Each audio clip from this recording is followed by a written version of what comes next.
Okay, good afternoon, everyone. We will call the regular meeting of council for the 8th of April, 2025. To order, please. Land acknowledgement. We acknowledge that we are gathered on the traditional territory of Indigenous peoples who have been stewards of the land since time immemorial, and as such, we treat the land, its plants, animals, stories, and people with honor and respect. We'll have a moment of silence, please.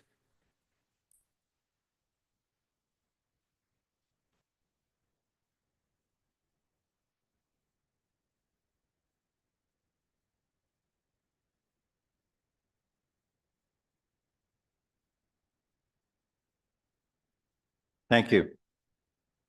So again, good afternoon. Today, I'd like to address the many comments that have been posted online regarding the new permanent location for the warming room.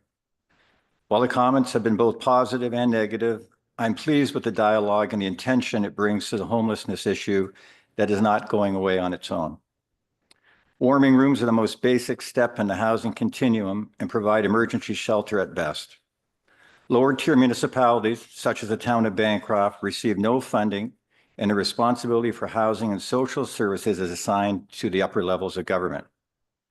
Having said this, the town has incurred significant costs over the last several years in dealing with the situation, searching for solutions, and advocating to the upper level of government for increased funding and program to help those in need. With regard to the new Bill Street location, the following is a summary of events leading up to the county's decision to choose this site. The current location was always designated as temporary for the last 2 winters, as construction of the new library affordable housing project was always scheduled to begin this spring. 2 separate unsuccessful exhaustive searches were undertaken over the last several years leading up to the placement at the current temporary location. A request had been made to the province for use of unoccupied provincial land on Highway 28 South, but was denied. Hastings County recently received special funding to purchase land for a permanent location that had to be exercised prior to March 28th, or the funding and the warming room would be lost. With assistance from the town of Bancroft, the county recently undertook another search, and the only available suitable property was identified as the Bill Street location. Throughout the search process, the town did identify potential shortcomings and concerns with the Bill Street location and propose a number of mitigating measures to address these, which the county has agreed to implement. These include extending morning closing of the warming room to 9 a.m. to avoid overlap with the nearby crosswalk, locate the driveway and entrance to the far end of the property on Bridge Street, not Bill Street, utilize fencing, landscaping, and building placement to provide a welcome environment for patrons, reduce the impact to adjacent properties, and to direct access and egress to the Bridge Street entrance. As previously stated, the warming room is a rudimentary first step in helping those who are unhoused. It is everyone's responsibility to get involved, however possible, and advocate to the upper levels of government for more permanent, sustainable solutions to address this wide-reaching crisis. So on another note, on today's agenda, there are several items of significance, including the latest 2025 draft budget summary and accompanying comments. Budget deliberations have been ongoing over the last couple of months as the town grapples with significant cost pressures, ever-changing provincial requirements, and future capital requirements.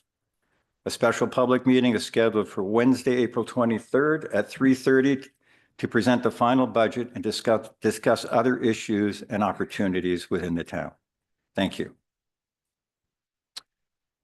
Adoption of the open session agenda. Be it resolved that the Council of the Corporation of the Town of Bancroft is hereby approve of the open session agenda dated April 8th, 2025 is presented. Could I have a mover and a seconder, please? Councillor Eastman and Councillor Lawrence. All those in favor? So passed. Thank you. Declaration of pecuniary interests and nature thereof. Seeing none. We will now go into a public meeting under the Planning Act. It says, as required by the Planning Act, the purpose of the public meeting is to inform the public and hear representation in respect of a proposed bylaw for the purpose of rezoning lands within the municipality. Those persons or public bodies who provide verbal submissions in respect to the proposed bylaw will be requested to provide their name and address for recording in the minutes. Verbal submissions may be recorded in the minutes and will assist council in making a decision on the proposed bylaw. So be it resolved that the Council of the Corporation of the Town of Bancroft is hereby moved into a public meeting pursuant to the Planning Act for the purpose of hearing support and or objections for rezoning applications within the municipality. Could I have a mover and a second, please? Councillor Mullett and Councillor Miles. All those in favor, please. Thank you. So the item before us is zoning bylaw amendment, application number 001-2025. The file description, the owner applicant is Central Eastern Area Snowmobile Region Association. The agent is Craig Laton. Civic address 26456 Highway 62 South. Legal description lot 15 and part lot 12, plan M29, part of Highway 62, part 4, RP 21R-6959, parts 1 and 2, RP 21R-13144, geographic Township of Dungannon, now Town of Bancroft, County of Hastings. The purpose of the proposed zoning bylaw amendment to the Town of Bancroft's comprehensive zoning bylaw number 27-2006 as amended is to rezone the subject lands from waterfront residential zone to general commercial exception 4 zone. The proposed amendment will recognize the existing use of the subject lands as a commercial club or private club and provide a maximum building height of 6.6 meters for accessory building not attached to the principal building. The Planning and Development Coordinator will now present the staff report.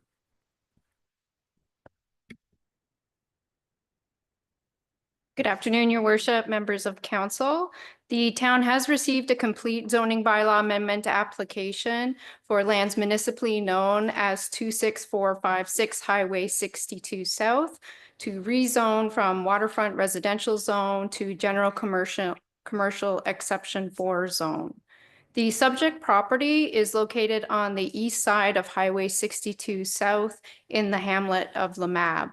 The property is approximately 2.27 acres in area and is built out with a garage, which is the headquarters of the Old Hastings Snow Riders Snowmobile Club. A key map is attached to the report. The club is proposing to build an accessory building to store snowmobile trail grooming equipment.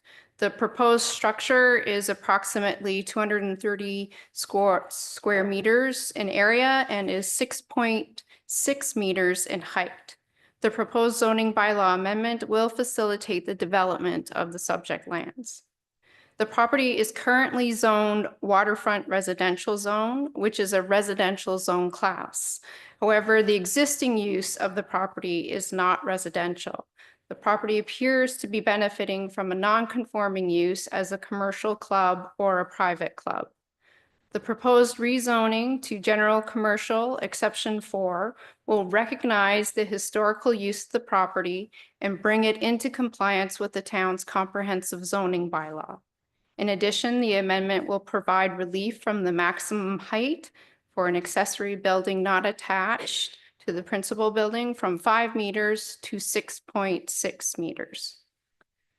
Upon review, the proposed zoning bylaw amendment application appears to be consistent with the Hastings County official plan. The subject property is designated hamlet in Schedule A of the official plan. The hamlet land use designation permits commercial uses that serve the needs of local residents and tourists, including retail, personal services, and highway commercial uses. Notice of the public meeting was circulated and posted as prescribed by the Planning Act.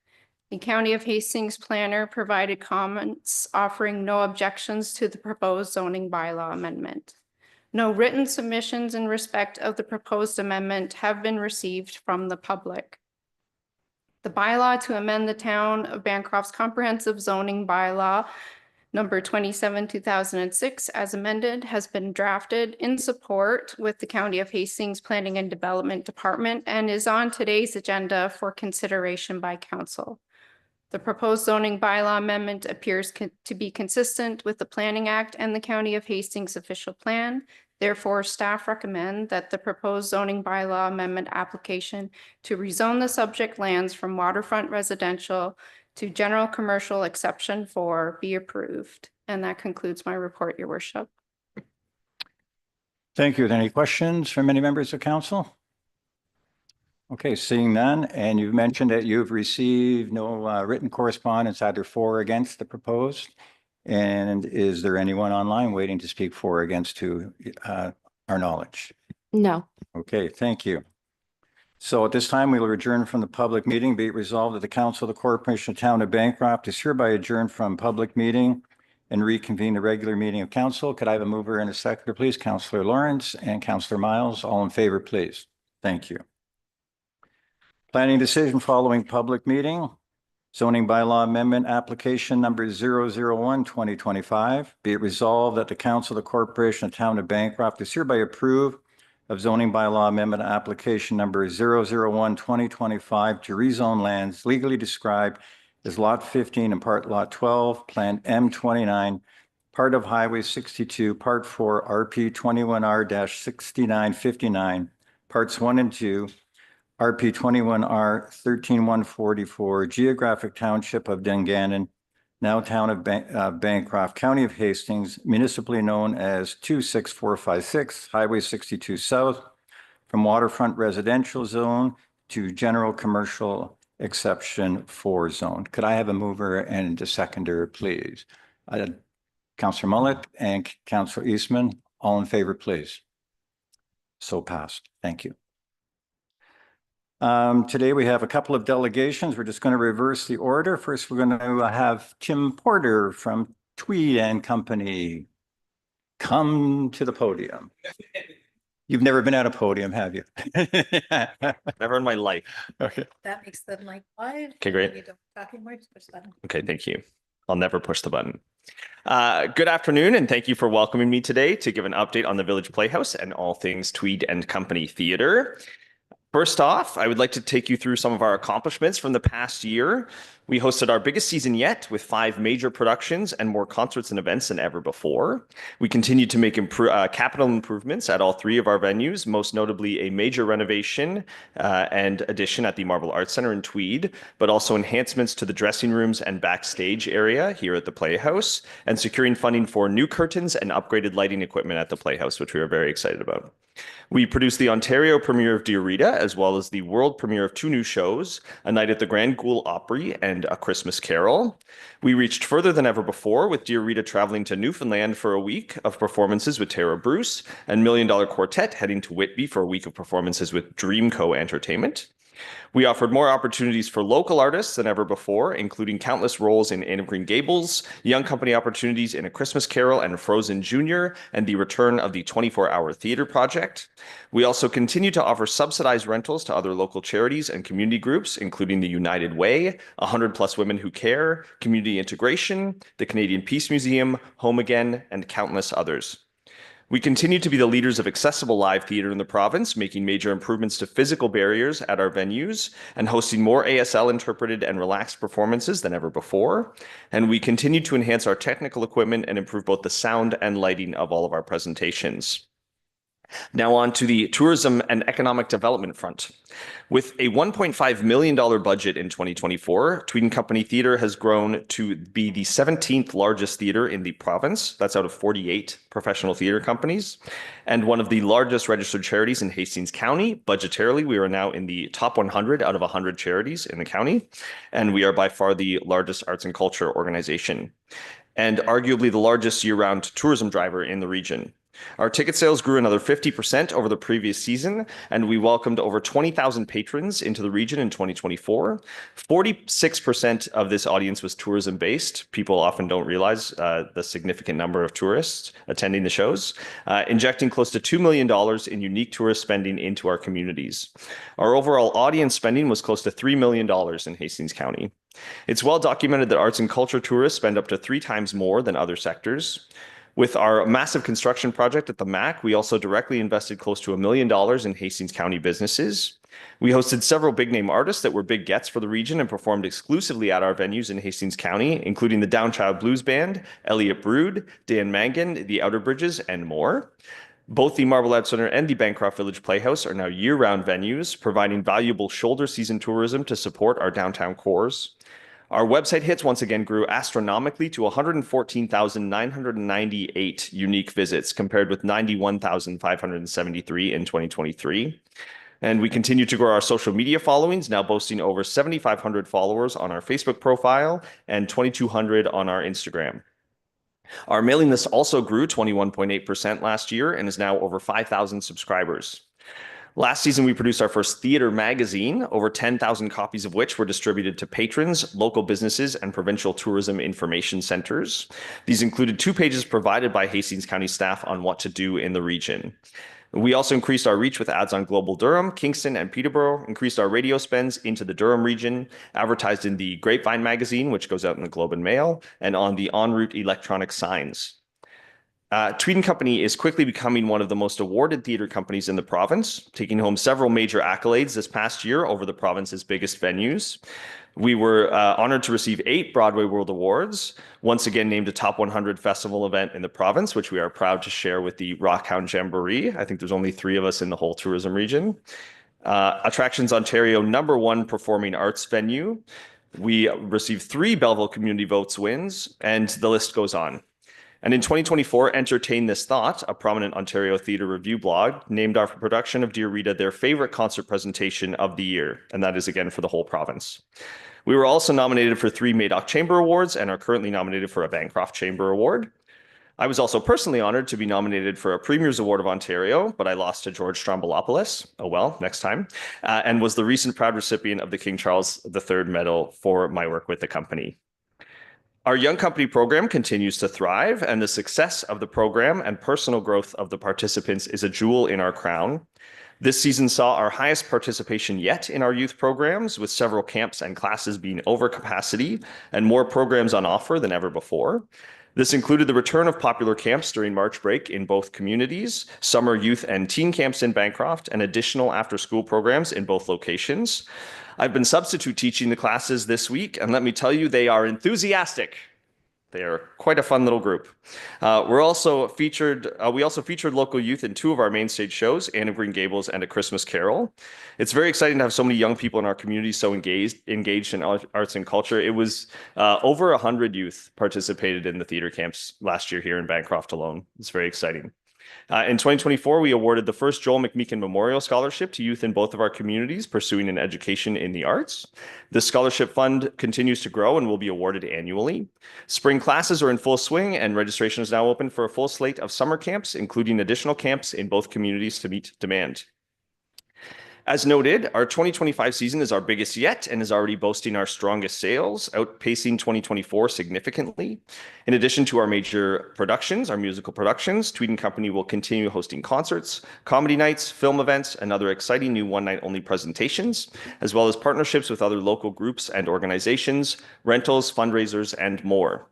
One-night-only events are announced throughout the season, usually 4 to 6 months in advance. And this epic season is headlined entirely by Canadian talent, which is also one of our proud points.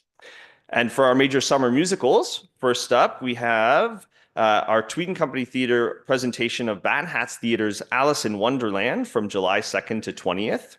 This 6-time Dora Award-winning show broke box office records over the past 2 years, and it's now coming to Tweed and Bancroft.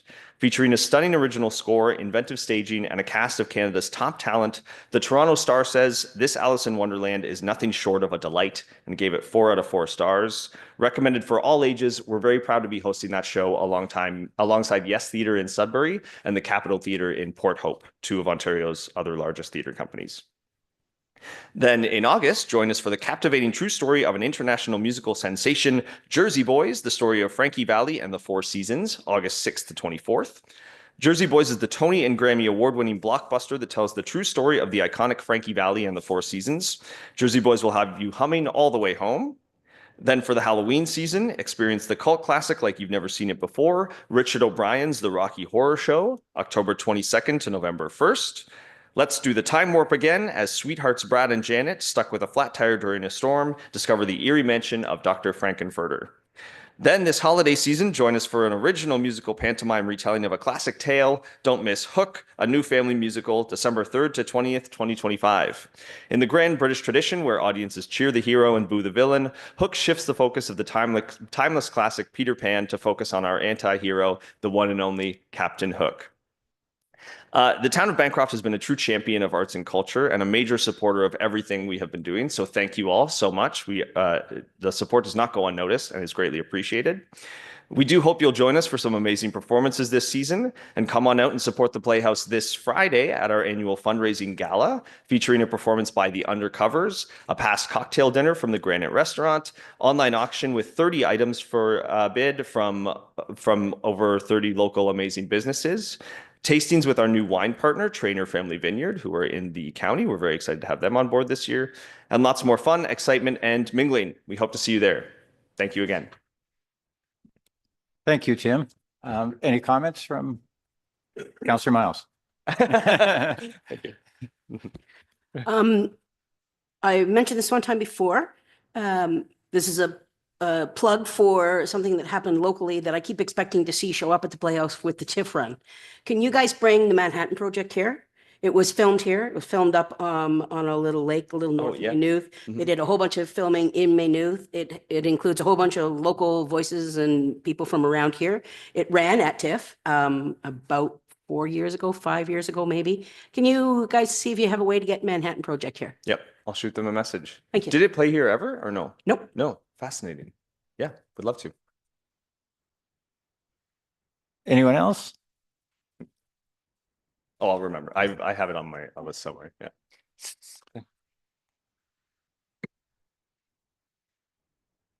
Thanks, Tristan. Thanks, much appreciated. Councillor Lawrence.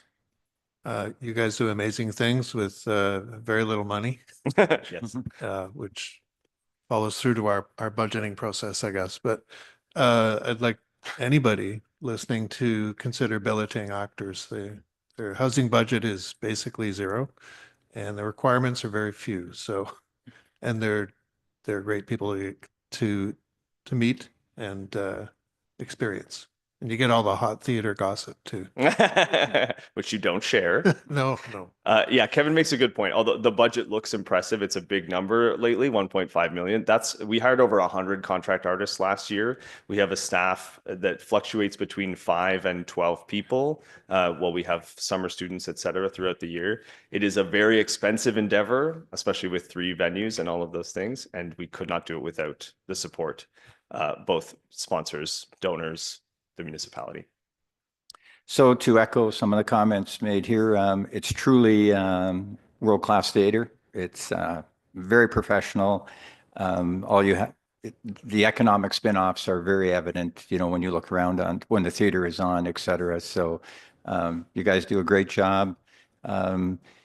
And I won't say everything. I'm saving a few comments for Friday night, when it comes to the gala. But thank you very much, and to your entire board and team for everything you guys do. So Thank you all again.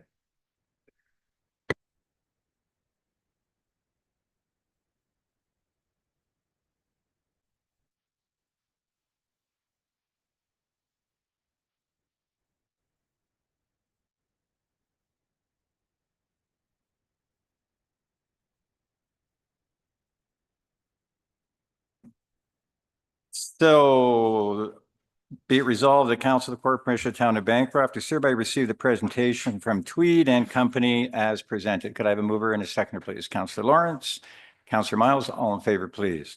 Thank you. Okay, next up, we have the Town of Bancroft 2024 Annual Wastewater Treatment Plant Report, and we have Scott Gowan. So Scott, I was going to say the floor is yours, the screen is yours.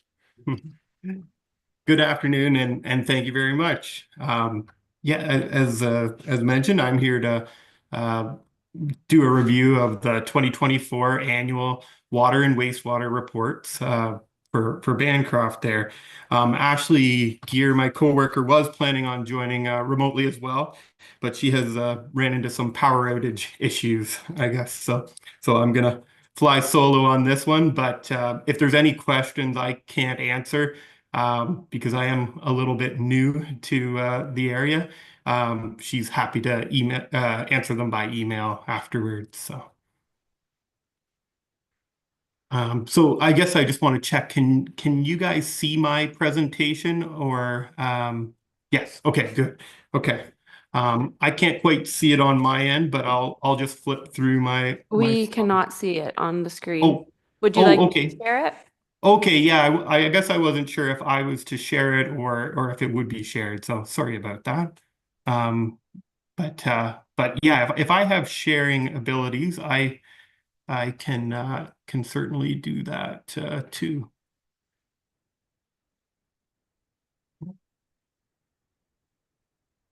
Perfect. All right, and I guess I'll just say next slide as we go. So perfect. We can go on to the next slide there. The Bancroft water treatment plant, it's fed by raw water is fed by gravity from the Clark Lake there. The facility was constructed in 1982, and in 1989 it had a capacity increase up to 3,380 cubic meters per day. Moving on to the next slide, we'll look at kind of where our flow rates sit in comparison to that. So if you're able to go down just a little bit more there so we can see the bottom row there. So our annual, I've highlighted a couple numbers here. Our annual average flow was 963 cubic meters. So that's pretty good. We're less than half a capacity. Our max daily flow was 1,961. So we're a little closer to 2/3 capacity there, and it certainly is nice to have a little bit of a buffer there. But overall capacities are looking decent at this point. So on to the next slide. And again, I'll probably focus on kind of the bottom of the table where it shows some averaging there. We had average turbidity. This is showing our turbidity, so how clean or clear essentially the water is coming out. Typically, less than 1 is a good number as far as like aesthetic objectives, but we shoot for less than 0.30 on average at the water treatment facility, and our averages were 0.09 out of the 1 treatment train, and actually also 0.09 out of filter 2 as well. So we're doing good on that regard there. Moving on to free chlorine on the next slide. This is showing the chlorine levels coming from the water treatment plant at the point of entry. So the blue line kind of shows our average is hovering around the 2.00 milligrams per liter mark, and mainly just a little below. We kind of shoot for a number in that area. We have to keep in mind that this is what it is leaving the treatment plant. So when you get to further dead ends or different areas of town, that number is going to gradually go down. So we have to make sure we have good chlorine at the treatment facility, but we do also monitor it out throughout the distribution system as well. So great, moving to the next one. This table is showing the various chemicals that we use in the treatment. So sodium hypochlorite is our main disinfectant. So that ensures that we have properly treated water leaving the facility and that there is disinfection available in the distribution system for any other potential contamination. The chlorine residual takes care of that risk. Soda ash we add for pH adjustment, and the polyaluminum chloride, we dose that ahead of our filtration system to remove any particles and ensure we're sending out clear drinking water. So, right, on to the next one there. So this one's just going to summarize a bit of our maintenance activities, just a few of them, I guess, highlights, if we want to call them that. So we performed all of our regulated and routine maintenance. The distribution had 5 water main breaks in 2024. We repaired 7 different fire hydrants, installed a new auto flusher at the end of Sherbourne Street, commissioned a new water main for the IDA expansion, completed general repairs at the Forest Hill booster station, and we removed our sludge, which is what is pulled out from the filters from the backwash waste tank. And yeah, so I'm going to shift gears here now to the wastewater treatment end of things. So the wastewater treatment plant, it has a designed capacity of 1,632 cubic meters, and it consists of the 2 parallel treatment plants that you can kind of see in that picture below there. And moving on to the next slide, we're going to look at the flow rates.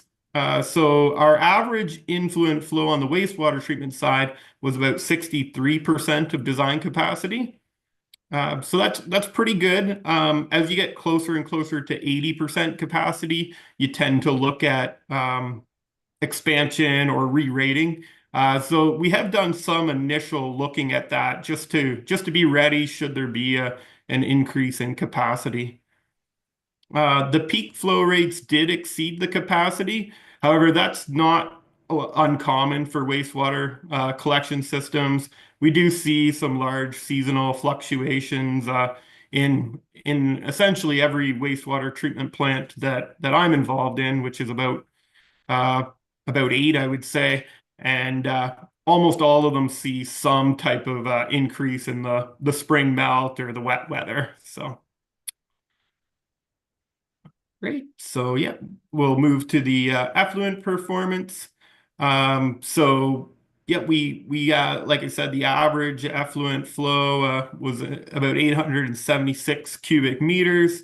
And the table below basically just lists all of our ranges for our various parameters, whether it be phosphorus, ammonia, pH. They all were compliant for the entire year in 2024. All right, so I'll move to the next one there. So some maintenance activities that we completed at the wastewater treatment plant. We had sludge haulage from our sludge holding tank. So that was completed in the spring and the fall. We replaced the surface skimmers for plant number 2. So that's in our final clarifiers. We operated on a single plant. So as I was mentioning earlier, there's the 2 parallel plants. We operated on the single plant from May to November. That just allows us to save some hydro costs and things like that. And with the dry weather in that period of time, there's a little more flexibility with plant operations. So in November, we typically, or maybe a little earlier some years, we put the second plant online just to make sure we're covered for any snow melts and different things like that. We replaced the main sprocket for the tertiary filter system, and that's actually the filter system's what the picture on the right is there. So you can see the one sprocket up top there. And we replaced the filter cloths, which you can't really see in the picture. They're below the surface. So they're the actual, the filter cloths are the part of the filter that actually does the removal of the solids and whatnot. So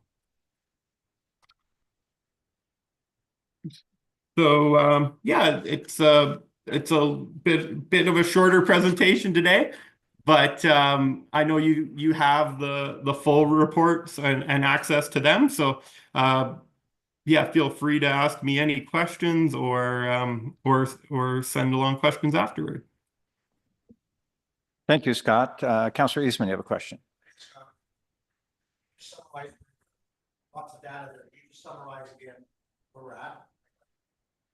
Shape, it appears so, but verify that. I'm sorry. Could you just summarize, Scott, that we're in good shape, or as the figures, a lot of knowledge there, but could you just again give us sort of a Coles Notes version? Sure. Yeah, absolutely. from a compliance perspective, we're definitely in excellent shape. There was no exceedances, no non-compliance issues or anything like that. Capacity wise, I would say we're also in fairly good shape there, but it is something that, with growing communities and whatnot, obviously there is a big fluctuation in the population, summer populations and tourism season. I do think, like Andrew and I have talked a little bit, and my predecessor Dwayne was looking at potential ways to re-rate the capacity of the wastewater treatment plant, because it's getting a little closer to capacity. But I guess to sum it up, on compliance, we're very good. On capacity, I'd say we're in good shape, but can obviously be looking and planning ahead for that end of things. Thank you. And a follow-up, where does the sludge hauled to? The sludge is hauled and land applied, I believe. And GFL does that work. And again, I am a little bit new to the project, so that was the hope with having Ashley on the call as well today. But I can certainly do some follow-up and see if I can get exactly where it is being land applied to. I guess I'm not overly concerned with that, but is there a cost recovery on that? There is not, and that's a question that comes up a fair bit. I'm not aware of any biosolids programs that are currently recouping costs, other than like if they're doing something special, like I know like City of Toronto converts them to pellets, and then that makes it like almost like a commercial fertilizer kind of thing. For typical biosolids haulage from wastewater facilities where we're just land applying the sludge, so far for the most part it's more of a, if you find somebody that's willing to take it, they get the benefit of that fertilizer. But there's not typically a cost, or it's not in enough demand to charge a cost at this point, but that may change. Thank you. Councillor Lawrence. Scott, a question about the more detailed report. And I was just looking through this on page 16. There's a phosphorus concentration and loading that seemed to have a spike from July to September. And wondering if you know anything about that. And a similar one for ammonia. It's on page 18 for April and May. All right, I'll just take a look at those. Oh, okay, yeah. So yeah, I do see the phosphorus, the increase there. So from the kind of, I guess, July to September range there for the phosphorus, yes, there was an increase there. It is still well below the objective, or I guess I shouldn't say well below the objective. The objective is 0.3, and it does appear we're just below that. But there was still some wiggle room there too, with the actual compliance limit. I can't say for sure what the exact cause was. We have been trying out a new chemical for phosphorus removal, which is called Clariphos, and it could have been related to that trial. But yeah, thankfully we were still within the objective and the limit there. For the ammonia one there, that was kind of in the spring, I've noticed there. So yeah, again, we were still below our objective and limit there, but it could be a number of different causes. Colder temperatures sometimes make ammonia more difficult to get out. Given the time frame of that, I don't think that would be the culprit in this case because it was starting to in April, May, or typically seeing warmer temperatures. And if I recall correctly, last spring was on the warmer side. But again, I could look up some more information and get back to you with a more detailed answer. But I'd say, I guess the main thing is we were well below our objectives and limits in that case. No, that's fine. Thank you. Anyone else? Okay, seeing none. So thank you very much, Scott. Appreciate the information that you presented today. You're welcome. Okay. Motion, be it resolved, the Council of the Corporation of the Town of Bancroft is hereby receive the 2024 annual wastewater and water report as presented by Veolia Canada. Could I have a mover and a seconder, please? Deputy Mayor Wiggins and a seconder, Councillor Eastman. All in favor, please. So passed. Thank you. Moving on, minutes of previous session, approval of, we did that. Oh, approval of the minutes. Regular council, be it resolved that the Council of the Corporation of Town of Bancroft is hereby approve the minutes of the meeting of council held on March 11th, 2025 and March 25th, 2025 is presented. Could I have a mover and a seconder? Yeah, Councillor McGibbon and a seconder, please. After we get that onto the floor. Seconder, please. Councillor Mullet.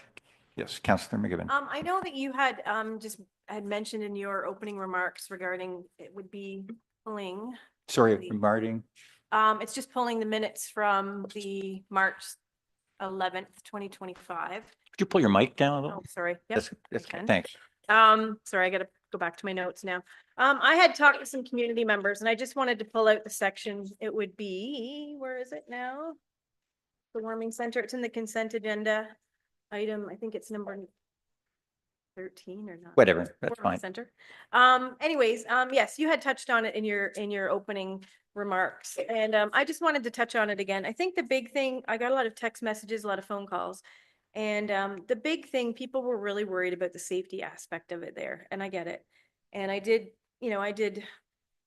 let them know that I understand all of that. I think the big thing that came out of a lot of it was a lot of people are confusing the difference between a warming center, which we've had for a few years now, and an encampment. And I think the big thing is people were worried about that ending up an encampment. So I have pulled this out so people can understand it a little better. And it is the definitions. A warming center is a short-term emergency shelter that operates when temperatures or a combination of precipitation, wind chill, wind and temperature become dangerously inclement. Their paramount purpose is the prevention of death and injury from exposure to the elements. And warming, or the encampment definition, is a place with temporary accommodations consisting of huts or tents, typically troops or nomads. So the big thing is as I explained to many people, is it is not Mill Street encampment. It is a warming center that is open for 4 months of the year, and the time that it's open, and we've adjusted it, or hoping to adjust it. So that was kind of the big thing, that they just couldn't understand that. And we're just not happy with the location of children walking by there. Big thing is I also said it came down to either we have a location for it or we don't have it at all. And that was the only location. After exhausting hours of looking for properties, etc. Anyways, so I just want the public to know that, yes, we've heard all your concerns. We understand that, and we will do our utmost to make sure that it is safe. There is security and perhaps police presence during the hours when the children are walking to and from school. So. And again, we did make the request and they've agreed that it will not close before 9 o'clock. So that should clear the crosswalks of that time. Yeah. And just further, I thought there were many great comments. There were a lot of comments that were positive for sure. But even the negative comments, I thought, as you say, I think it was maybe a lack of understanding, and we had not had an opportunity because we're going to be issuing a joint statement with the county, which hasn't been done yet, outlining, everything, et cetera. So. Well, and it has been a success. I mean, it's been in various locations. I know when it has been where it is currently, I don't believe the town had any issues with it. The location was easy to get to. Big thing is putting it, I had a few different comments. One was there's property in Gilmore and there's property here. Well, a warming center needs to be where we can get to in the middle of the night when it's -30. And yeah, it's just interesting. Most people were super with their feedback that I received in text messages. There were a couple, there was some that were quite full of profanity and disrespectful comments. And I had said, you know what, I'm willing to talk to you, but if we get this kind of conversation happening, then, you know, I won't tolerate it. But for the most part, people are great. I think the big thing is just once it's happening and they can see just how successful it is, it won't be a problem. So. Thank you. Any other comments? All in favor, please. Thank you. Item 10, minutes of standing committees and local boards. First one is the North Hastings Public Library Board. Be it resolved that the Council of the Corporation of the Town of Bancroft is hereby receive the minutes of the North Hastings Public Library Board meeting held on February 18th, 2025 as presented. Councillor Miles, you will move that? So moved. Could I have a seconder, please? Councillor Lawrence, would you like to speak on those or any other library things? Thank you, Mr. Mayor. The minutes are here and easy to take in. A couple of things I'll highlight. First, a while back when the library, actually, I've been asked to call it a resource center. When the resource center was sort of getting ready for the build, we went through a process of some fundraising. There was some thought process that it should maybe be under the umbrella of the library board. That is no longer going to be the case. The town is going to be managing the fundraising process for Inspiration Place. So the motion to take that out of our books occurred in here. We went through our annual process of self-evaluation, which is part of our policy and procedure for the library. So we got that done. And of course, we're all excited about a shovel going in the ground any day now. So if anybody has any questions, I'll gladly answer what I can. Any questions from anyone? Okay, seeing none, maybe at appropriate time, would you like to give an update on the construction? Absolutely. So teams are on site today, putting up the balance of the construction fencing. So that is there. We're working with the county to remove the warm room from its current location as quickly as we can because we need that space for the builds. The builder was on site this morning and actually marked out the 4 corners of the building so we can actually have a visual of where it's going to sit on the lot. So that was kind of neat to see. And there will be people on site every day from now until they hand us our keys pretty much. So expect lots of activity in the coming weeks. Thank you. Okay, if there's no other questions, all in favor, please. So passed, thank you. Item B, Eastern Ontario Trails Alliance, be it resolved that the Council of the Corporation of the Town of Bancroft is hereby receive the minutes of the Eastern Ontario Trails Alliance meeting held on December 12th, 2024 as presented. You'll move that, Councillor Eastman. Seconder, please. I will. Okay, seconder. Deputy Mayor Wiggins, would you like to speak to that and any other goings on with the OTA? I have a few comments, yes. The Eastern Ontario Trails Association is in the process of deciding what projects they're going to do this summer and early fall. They have a big fundraiser coming up in July. It's called the Rock on the Trail.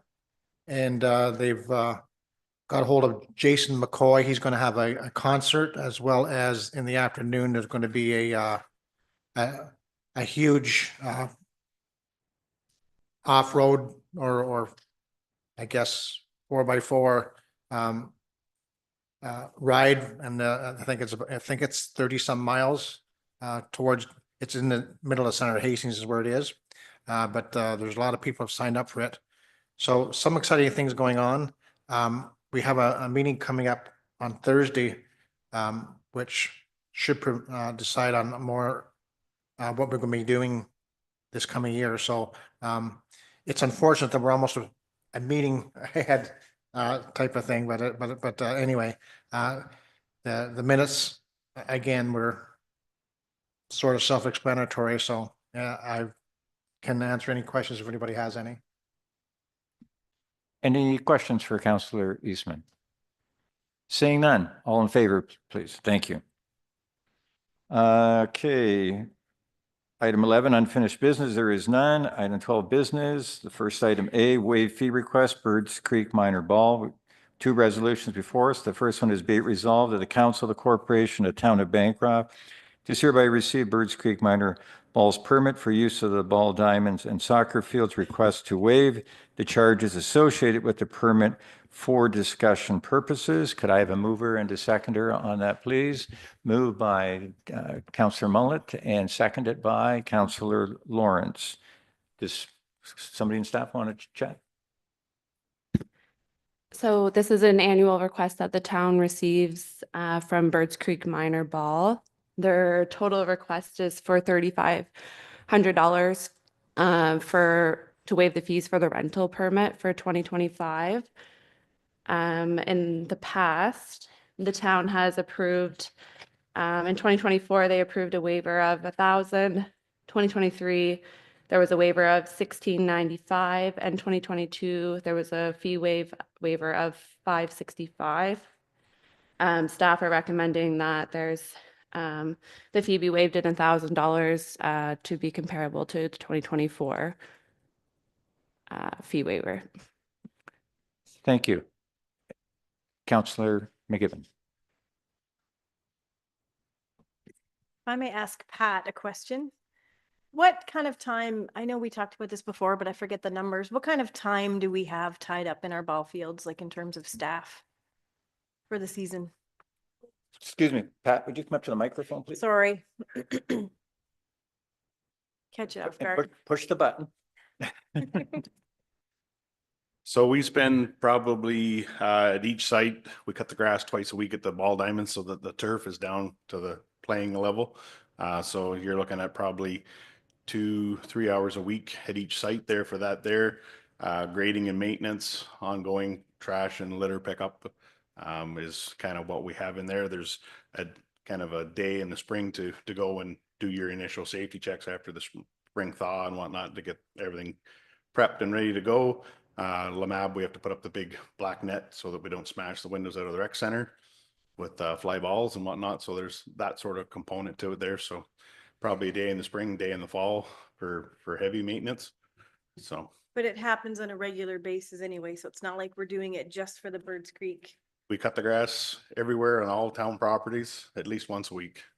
Or depending on how the growing season is, sometimes it tapers off in the middle of July. Sometimes last summer we cut grass right through until 1st of November. So our last cut was the cenotaph for Remembrance Day. So it's nothing additional because they're renting. No, the grass gets cut regardless. So I personally don't think we should charge anything. Birds Creek doesn't charge them a penny. They do all their maintenance. They look after it all. They even put the chalk lines out for them and they charge them absolutely nothing. So just so that I'm clear on this, so last year we gave them 1,000? And that's what staff is recommending this year as well? That is to be consistent with the community grants Okay. application process. So the first resolution is just for the discussion. The second one is where we actually get onto the approval portion of it. Did you want to make a comment now? We're on the second one, second resolution.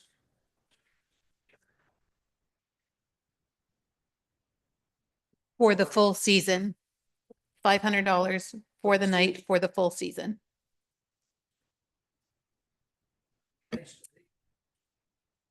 How many nights does the minor ball use it? They're, sorry. 7. 7 nights for a week? Like that, those numbers got me confused. We charge $500 a night. They got 7 nights, it's $3,500 we charge them. It doesn't. That would be the fee in its entirety. But I thought we charged $500, like if you have every Monday night all year. You get it's $500, $500. That's right? right. So they've got 7, so they're playing every night of the week? Somewhere. Some are in Dungannon, some are in Bancroft. But every Like night of the both week they're locations. using a diamond. So that'd only be like 4 nights a week, which would be 500, would be 2,000, not 3,500. Tuesdays, Wednesdays, and Thursdays, they're in both diamonds, Bancroft and Lamab. So they double up. Got you. Okay. All in favor? Sorry, all in favor of the first resolution? So passed, thank you. The second resolution is be it resolved that the Council of the Corporation of Bancroft is hereby approved the Birds Creek Minor Balls request for up to $1,000 to be contributed toward the permit by the town of Bancroft. Could I have a mover and a seconder on that, please? Councillor Wiggins and Councillor Eastman. Just a point of clarification on this. This says their request. Is it their request or is this our recommendation? Their request was to waive the entire fee. Staff's recommendation is to waive $1,000 for consistency purposes, To waive 1,000 or or? to approve $1,000 Okay. toward the total expenditure. Okay, I see how you worded it now. That makes sense. So you're to approve the request up to $1,000. Got it. I had to put the comma in there. Got it. Okay.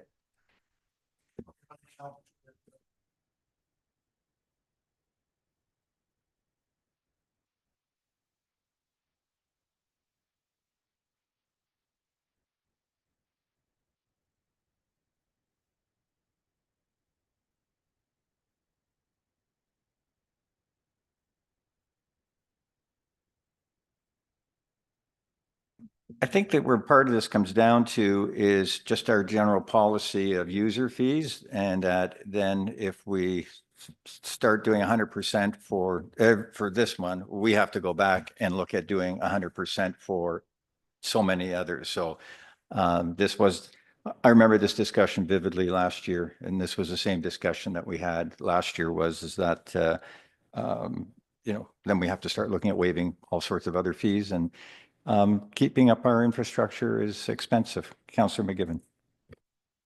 I guess my argument with that is user fees, if there's an expense incurred, okay, so the arena is different. If you're gonna have someone in there to rent the ice, you have to clean the ice, we're already cleaning the ball diamonds. We do it anyways. We have to do it whether someone's using it or not. And I just think, I don't know, it's kids. I don't know. I just think it's crazy to charge $3,000. And I know that's not what the recommendation is, but I just think because we don't have to pay out any additional money, we don't have to pay our staff anymore. If the kids weren't renting that or the kids weren't using it, we would still be keeping it cut all the time. So there's no extra expenses to do it. So why are we making money off of it? So I think the other point is, and correct me if I'm wrong, this comes out of our community grants.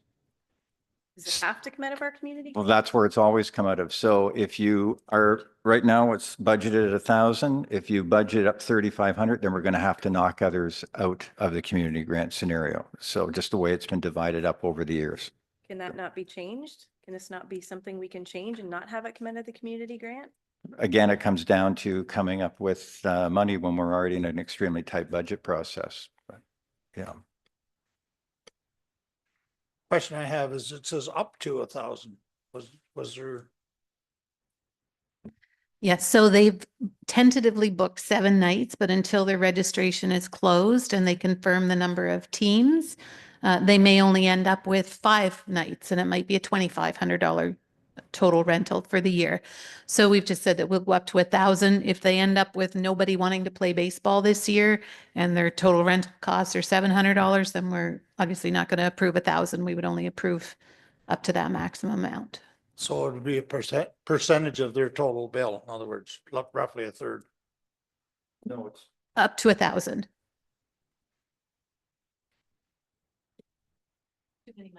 Oh, sorry. oh, it knocks it out. Yeah. But I'm just saying is if they had, as you say, 4 nights, we're not going to give them 1,000. So how do we determine how much we give them? We're giving them 1,000 as long as their total bill exceeds 1,000. Okay. If their bill's only 800, we're only going to give them 800. But if their total bill is 1,200, they're Yeah. only going to pay 2. They're going to get 1,000. Yeah. They're going to get 1,000 regardless. Yeah. Okay. Yeah. Okay. Thank you.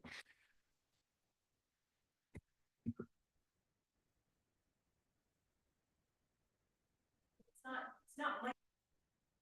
How is that cutting us short of money when it's not money going out?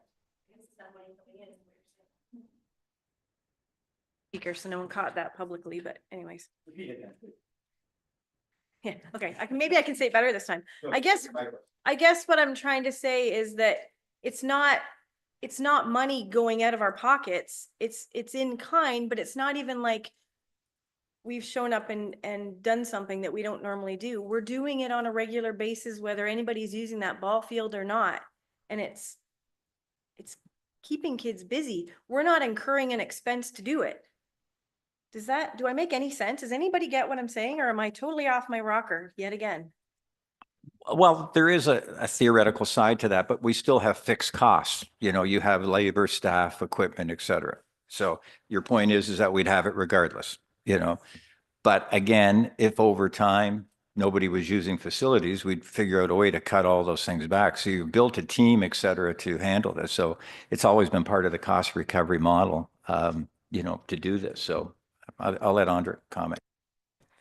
There are costs that we incur that we wouldn't be incurring if the field wasn't in use. The hydro costs, the cost to buy the bags, the cost to buy materials to fix the bleachers, all of those kind of things. So we wouldn't be incurring those costs if the field wasn't in use. It'd just be the maintenance. Additionally, though, we are required to track the amount of things that we give away. What we give away in kind or whatever, we have to report that information. So that's why we have the community donations fund, so that we can track the amount that we give away and manage it with some structure from year to year. You're welcome to increase the amount that you want to have available for community donations, but that does have a budget reflection. So I'm going to call the vote. So the recommendation is for the up to $1,000. All in favor, please. Show of hands. So passed. Thank you. Item B, bylaw enforcement report, first quarter. Be it resolved that the council of the corporation of the town of Bancroft is hereby received a bylaw enforcement report outlining calls for services between January 1, 2025 to March 31, 2025 for information purposes. Could I have a mover and a seconder on that, please? Councillor Miles, Councillor Lawrence. Mark, it's all yours. Good afternoon, Your Worship and Council. The report is pretty self-explanatory. It's very similar to other quarters. Not many anomalies there. I'm still tracking what I do. I don't put the hours in, but I do put the types of events that I have dealt with that are resolved, and then some that are still ongoing. Do you have any questions about any specifics? Point of clarification. So my understanding is in the past, like with respect to property standards, it's mainly been on a complaint basis. Or if you're driving around and see something, do you initiate it on your own? If I did that, Your Worship, I'd be working 24 hours a day. So what I do, it's a complaint-driven process. It's a documented complaint, so they have to either write something by hand or email me to move forward with something. Yeah. Councillor Eastman. Mark, could you give us an example of the property standards? Sure. We get a complaint that there's garbage and junk all over someone's property that aren't meeting the requirements of the bylaw. So then I head over, I have a look, and I go, that's right. And I start speaking with the clients and then move forward with enforcement if I have to. Thank you. Councillor Lawrence. Sorry. Mark, I see that signage bylaw enforcement things are up. I mean, it was 2 last year, same quarter, 10 this year. Is that one particular sign or just a general? So we've had many more applications with respect to the sign bylaw. Some of the upticks are over on the sandwich board signs, for example, and then new businesses and or renewals in town here for new signage. So it's gone up. Councillor Mullet. Mark, I see you have one outstanding for dog concerns. Is the dog issues coming back or? So yeah, thanks, Councillor. There have been many dog files over the last while. Some of them do come back, but they're mostly all new types of dog files. Ongoing files are when there's an investigation that has not been finished yet and or enforcement action. So the one that's still ongoing is enforcement action. No other comments or questions? So all in favor, please. So pass, thank you. Item C, building permit report, first quarter, be it resolved that the council of the corporation of town of Bancroft is hereby receive the 2025 first quarter building permit report as presented for information purposes only. Could I have a mover and a seconder? Deputy Mayor Wiggins, Councillor Miles, Mark. Good afternoon again, Your Worship and Council. Your first quarter report, you can see that I have a comparison for 2024 and then, of course, the 2025. There is a large jump in numbers, but that's because of our large build that's going to be going on here very shortly, permits to be issued. And because of the multi-residential, our value in the first quarter is extremely high, but that's to be understood. Everything else is pretty much where it should be. So my question or comment is that single family units, we show one for 2025, and I believe there was 3 in the same period last year. I'm just wondering what you're seeing as far as the crystal ball or based on inquiries that you're getting, et cetera, for looking ahead for the year as a whole. I've seen a few come in recently for the next quarter that will be reported. I think the single family units may go down. I think we'll see more renovations than new units built, but that's still in flux because of what's going on. Councillor Miles. Are we getting many requests for ADUs? Sort of, lane housing, additional building on my property, use my shed as a house? There are always requests. We provide documentation how they can move forward with it. Some do move forward and make multi-units, say a duplex or something out of it. And that's been pretty common over the years. I haven't seen a very large uptick there. More inquiries and less doing, is I guess the easiest way to say it. A lot of people ask the question and then we don't see anything for a while. Yes, Councillor Miles. I happened to attend the Liberal meet and greet the other day, and I asked the question that in the event the Liberals take on power, they have talked about 500,000 buildings. What would the strategy be to make sure? I don't think it will make any difference, but because I don't think they're going to key on more urban centers, I believe. I don't necessarily think they're going to come to Bancroft, but do we have a strategy that says we want to make sure we're loud and clear about what we, trying to find an opportunity to get some building here? I guess, first of all, it's a little early to ask that question. I think once the election is over, then we'll know. But do we talk about that at all from a building perspective? What do we have available that we could say to the feds, hey, bring us 30 houses? Or, what do we have some future strategy about where we would be in what we could offer to get some of that housing here? I believe the strategy is the creation of building lots and approval of subdivisions, et cetera, which we have many on record. And I think if you look at all the applications we've done at the federal level, for different programs that we've never been successful with. Yes, I think we have let it be known. Unfortunately, we were not represented by the party in power, in the current term. So I think that hurt us and maybe trying to get our message heard, loud enough. But I think, as you said, once the election is over and we see what the direction is, I think it would probably be time for another full court press.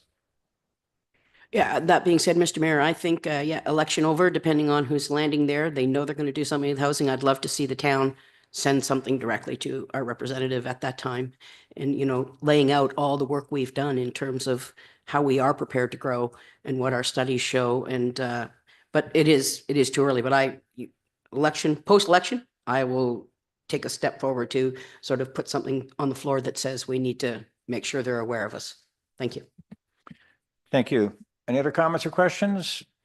All in favor, please? We'll take a 10-minute recess, please. Thank you.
Okay, we will reconvene. Item D, Town of Bancroft Garbage Bag Tag Policy. Resolution before us is be it resolved that the Council of the Corporation of the Town of Bancroft is hereby approve of the implementation of bag tags for all users with a structured implementation, and further that the residential fee be listed at $1, increasing by 50-cent increments annually until reaching $2.50 in 2028. And further that the industrial, commercial, and institutional IC&I fee be listed at $2, increasing by 50 cents increments annually until reaching $3.50 in 2028. Could I have a mover and a seconder, please? Councillor Lawrence and Councillor Miles. Andrea, would you speak to this, please?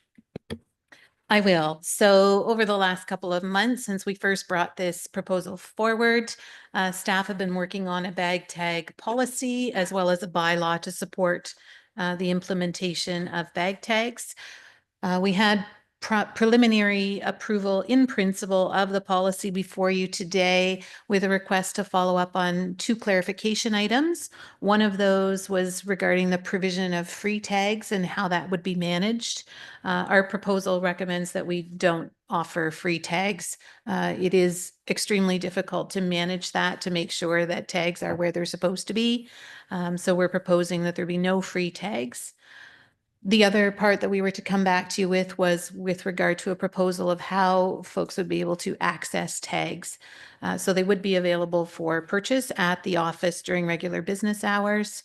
We would also make them available for purchase through debit and credit at the waste site. So if folks took their waste there, they could purchase a strip of tags through debit or credit only and use them to dispose of their waste at that time. And we are also exploring the possibility of identifying 2 or 3 key frequent shopping areas like a grocery store or a Home Hardware or Canadian Tire that have extended hours that may be able to offer that service to folks in a different environment if they aren't able to come to the office during business hours to pick those up. Again, I want to reiterate that we've put off residential bag tags and increases to industrial and commercial bag tags for many, many years since the original bag tag policy was implemented in 2010. Unfortunately, with the loss of revenue to our waste site as a result of changes to the recycling program, we either need to tax to recover that revenue that helps to offset those operational expenses, or we need to find a new revenue source. We're one of very few municipalities that still did not have bag tag fees, and the bag tag fees that we did have are extremely low in relation to most other municipalities that do have them. So this seemed like a way that we could cover that expense or help to recover some of that expense while still allowing ratepayers some control over how much that expense affects them or not based on their recycling and waste diversion habits.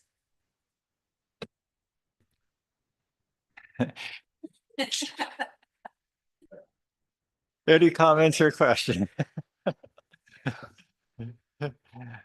Just to reiterate your point there is and looking at the budget numbers, it appears that the loss of revenue, annual loss from the change in the recycling program, about 160,000 per year.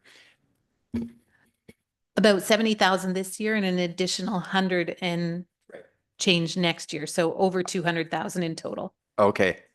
Yeah. Okay. I just saw that the 70, I thought it was 74 was for 6 months. So I just multiplied it by 2 for a full year. Yeah. No. Oh, okay. What is the annual? So what's the differential? Why is it 6 months is 74 and next year it's going to be more than double? The allocation is based on the previous year's recycling activity.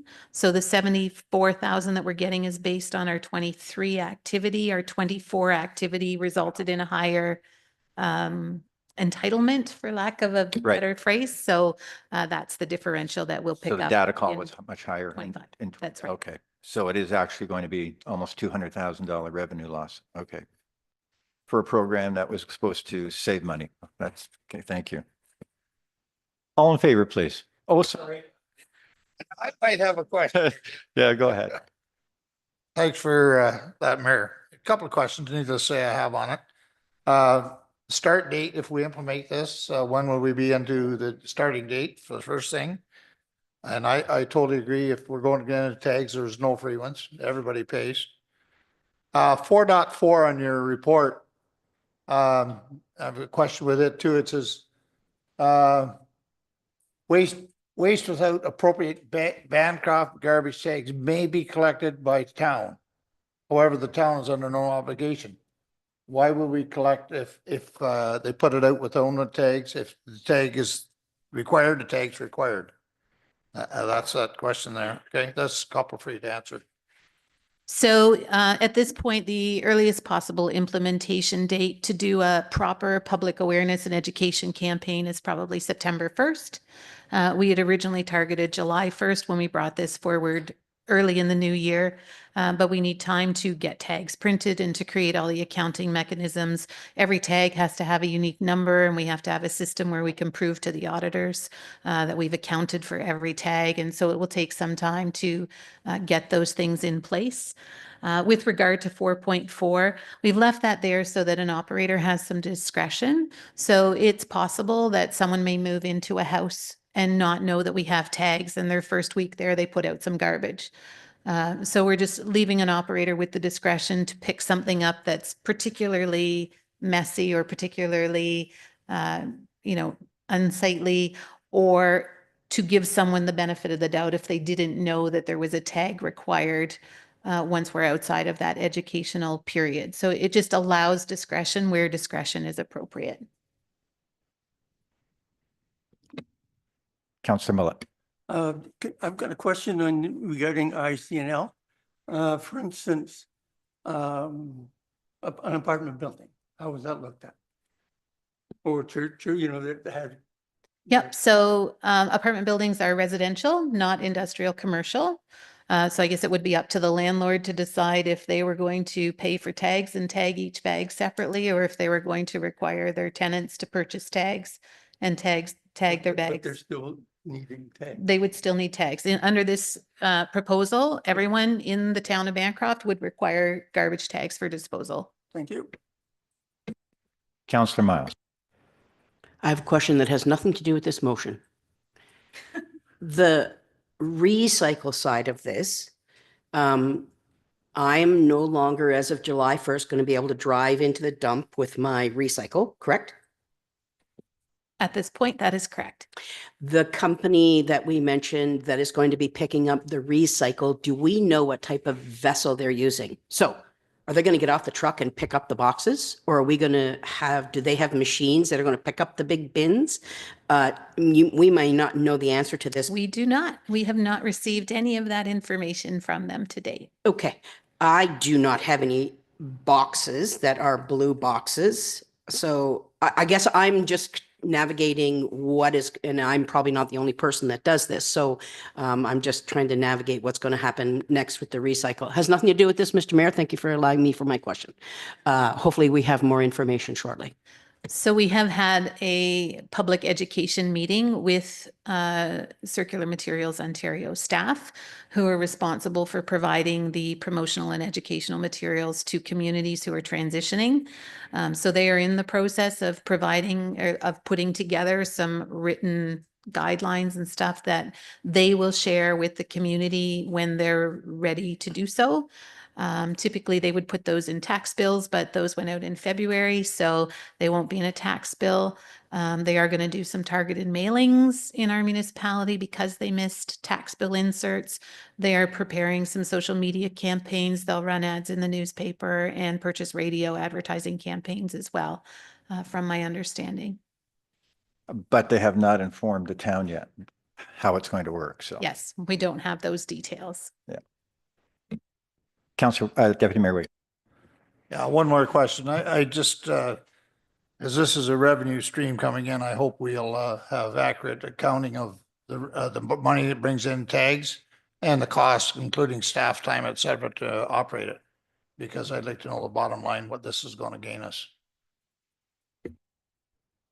Most certainly. All in favor? Thank you. Oh, sorry. I am in favor, but I still have one more question. Andrew, do we have a estimate of the projection for revenue for this year? We do not, because we weren't sure that this motion would pass and that we would be able to begin in November. Right. Or in September, pardon me. I'm not foreshadowing there. I'm really hoping for September. But it's probably reasonable to assume that, the revenues, while we've said $1 a bag per person per week, that's probably a little bit lofty. If we assumed we would have $100,000 of revenue, you can probably divide that by 3 to get your 3/3 of the year if we start in September. So probably 30,000-ish this year for the last 4 months of the year.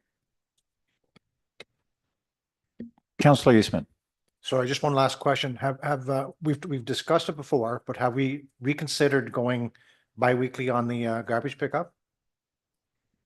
We have, and that will be part of a more fulsome recycling and waste collection report that will come to you in the future. But in summary, there's actually no cost savings to going bi-weekly. I know that doesn't sound right. It does potentially take a truck off the road, which does save some gas, but you still you're going to need to have 2 people on that truck to do the collection because your volume is going to be double. So to work in easy numbers, if we picked up 1,000 pounds of garbage every week, we're going to be picking up 2,000 pounds of garbage every other week. And that's a lot more physical strain on one person to do by themselves. So for health and safety purposes, we would have to share that load. Additionally, the double volume is going to mean additional time on that route, which will incur overtime or require us to split the route over a day and a half instead of a day. Which negates any vehicle savings that we might find. So there is very minimal, if any, savings available by going to biweekly waste pickup. Councillor Wiggins. So we don't feel then that the bag tags are going to reduce the garbage at all? It's just going to be the same as normal? I thought part of the bag tag procedure was to increase recycling, not just a necessarily charge. I guess the proof will be in the pudding on that one. And if it does reduce it, then maybe we'll look again at the biweekly. Well, we've been talking about bi-weekly Yes. for a number of years, and I think it's anyway, I think it's something that should be looked at hard. I'm glad you looked after me. You're a good guy to have beside me. I was chatting at the Good Roads Conference with another smaller municipality, and they have really pushed the whole composting with their municipality, and they actually pick it up from them. And it's amazing, and they use it all. They have a good way of sorting through it, and it's really cut back on the garbage that goes to their landfill. So that's something I would like to bring to. So to support the reduction, I think if anybody uses a food cycler, they will have noticed a significant reduction in their garbage. So I believe, and I'll let Andra answer this, I think it's the economics of and the MOE requirements for doing a composting program, but I'll let you comment. Yes, so to do it officially at our waste site, it's extremely expensive to start up. The requirements of the MOE specify how your site has to be built. It has to be poured concrete, for example, with an impermeable, cleanable surface. You have to manage all your effluent. You have to have dedicated equipment that turns the composting material at intervals every few days. So it would require the purchase, first of all, the construction of the facility, but then the purchase of specific equipment to do that, probably additional staff to make that happen, as well as the turning has to happen frequently to support the decomposition process. And then you have to have a plan of what you're going to do with that decomposed soil afterwards, whether that's cover or whether you truck it away for something else, or it doesn't just stay there forever, I guess, is the. When I chatted with him, he said I could reach out to him and he emailed me everything, but it didn't sound that complicated. I mean, obviously there's rules and regulations and guidelines that you have to follow, but it didn't sound like it was a huge, big, massive expense, and it was a great big deal to get into, and it's going extremely well. So if that's okay, I'm going to get him to send me everything. I'll fire it off to you, and you can kind of look at it and see it's even doable, but. Yep, and our ECA, our Environmental Compliance Approval Certificate for the waste site is available to anybody to see online. So you can go on there and you can read the very specific requirements that the MOE has for us to be able to start a composting program. They've made composting mandatory for communities over 30,000 people. One of the reasons that that's the number is that there aren't economies of scale below that number, and smaller municipalities just can't generally afford to do it. So, yeah, feel free to have a look, though. They're pretty specific in the ECA. I believe we've passed a motion, haven't we? This is, oh, we have not. Okay. I forgot what motion we were on, but anyway, all in favor of the bag. Yes, thank you. Okay. Next, item E, 2024 audit planning report and 2024 audit engagement letter. Be it resolved, the Council of the Corporation of the Town of Bancroft has hereby received the 2024 audit planning report and 2024 engagement letter. And further, that the Council of the Corporation of the Town of Bancroft has hereby authorized the mayor and deputy mayor to execute the audit planning report for the year ending December 31, 2024 on behalf of council. And further, that the Council of the Corporation of the Town of Bancroft does hereby authorize the acting treasurer to execute the engagement letter for the year ending December 31st, 2024. Could I have a mover and a seconder, please? Councillor Lawrence and Councillor Mullet. I think, who would like to speak on this? Are you going to speak, Mullet? This would be our acting treasurer's report. Okay. I have a question just before you start, though. Did we always get, it seemed to be a very detailed and structured layout from this planning report from the auditors. We get the same every year? Or is this something a little bit new? It's probably not really new. It just hasn't come to council as Okay, it should have in the past.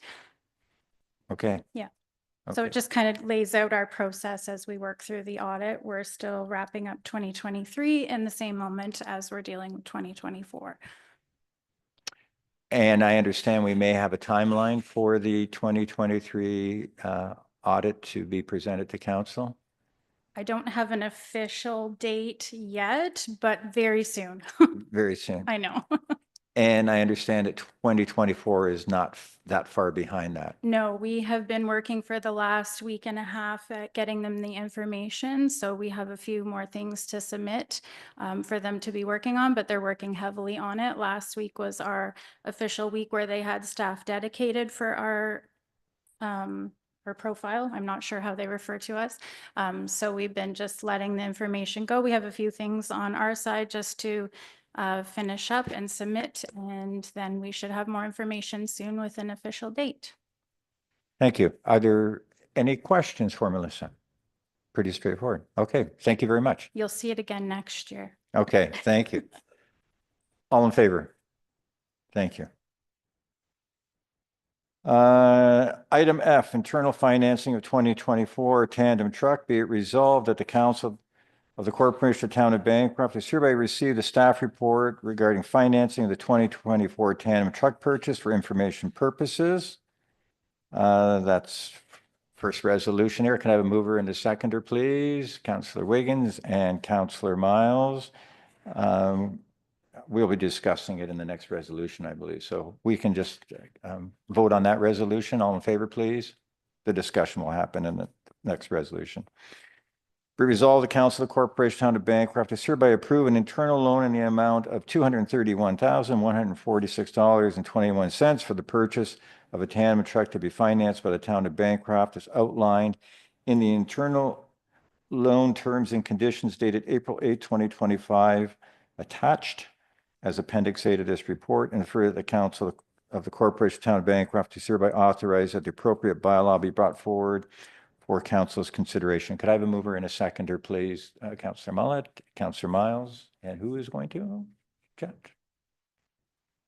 We'll let the acting treasurer start out, and then I can jump in if further is required. What I will just kind of state to make a bit of a stage for Melissa is that this is part of the whole budget conversation. This was a directive that came out of the last budget committee meeting, so we're bringing it forward for discussion.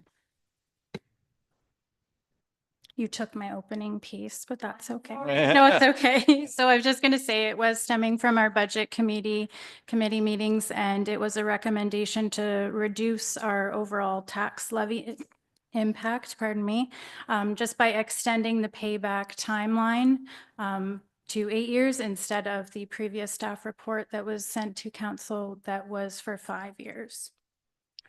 And just to clarify, this is not another new truck. This is a truck that is already here that that was in existence, that we internally financed, but we're just stretching it out, paying ourselves back. I'm not sure what discussion exactly happened in the finance committee, but I'm going to make an assumption that if there was, that the option still would be there to accelerate that if we had a bonanza surplus at some point in time.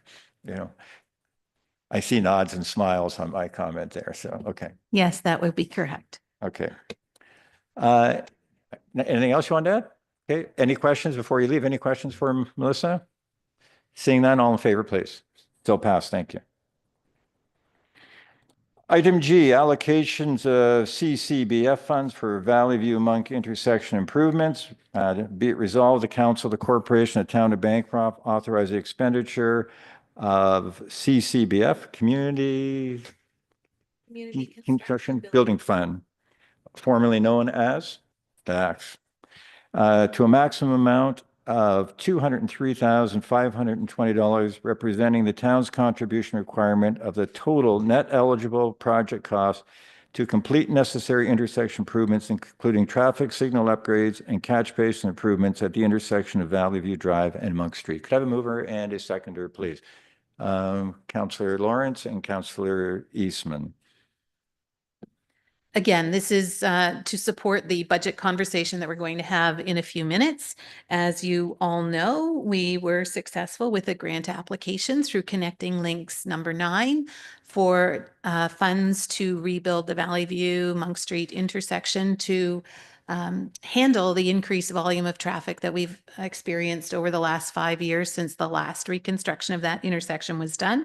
Our share is $203,520. If we maximize and use the full grant allotment. So this report is just to formally identify that staff are recommending that we use our CCBF funds to cover our contribution to that, which means there's no net impact to that intersection improvement on the taxation levy this year. Thank you.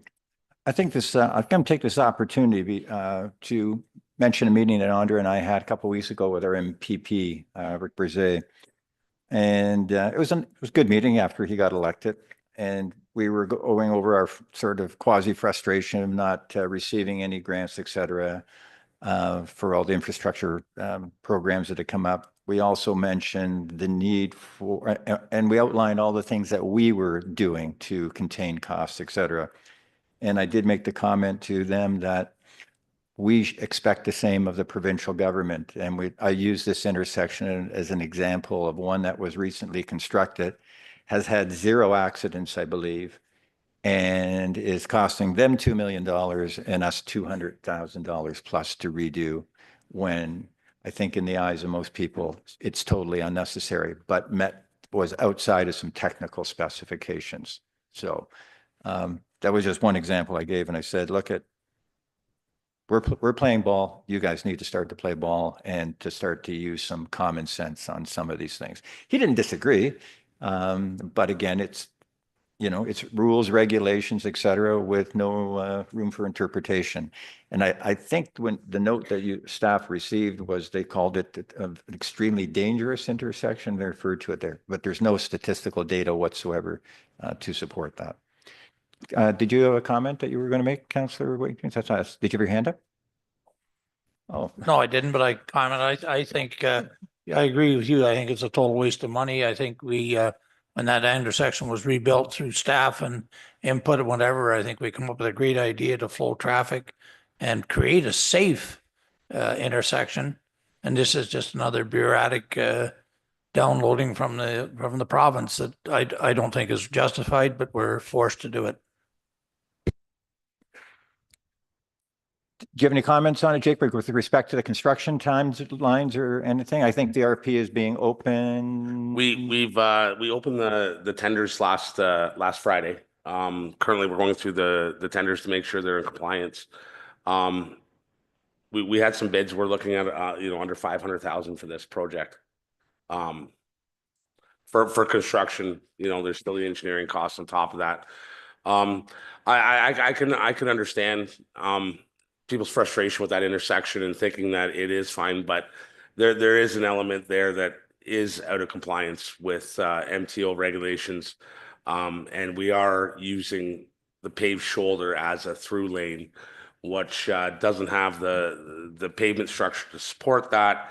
And secondly, it's not in line when you come down onto that paved shoulder, which is used as a through lane. It doesn't line up with the east side of the intersection. So as far as there may not have been accidents there, fortunately there haven't been any accidents there.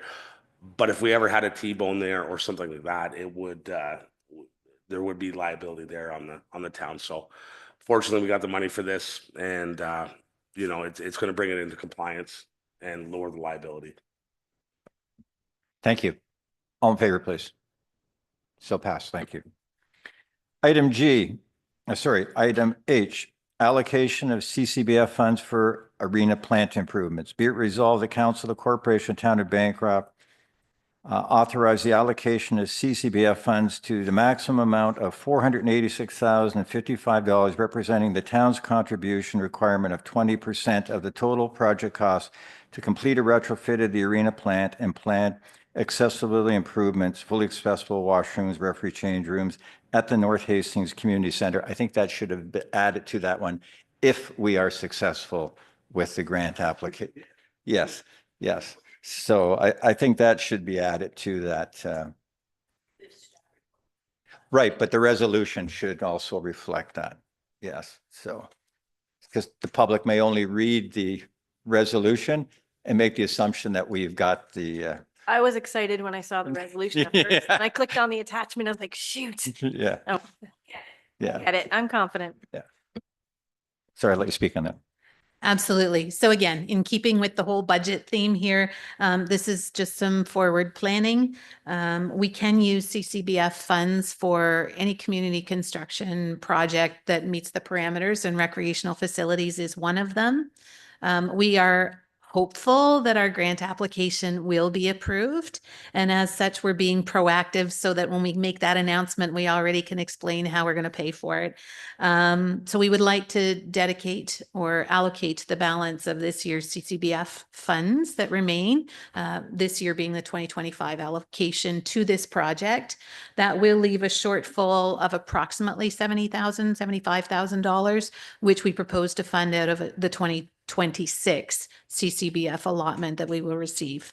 That is steady, guaranteed annual funding. That is the whole point of the CCBF fund, is to provide known, predictable, sustainable funding.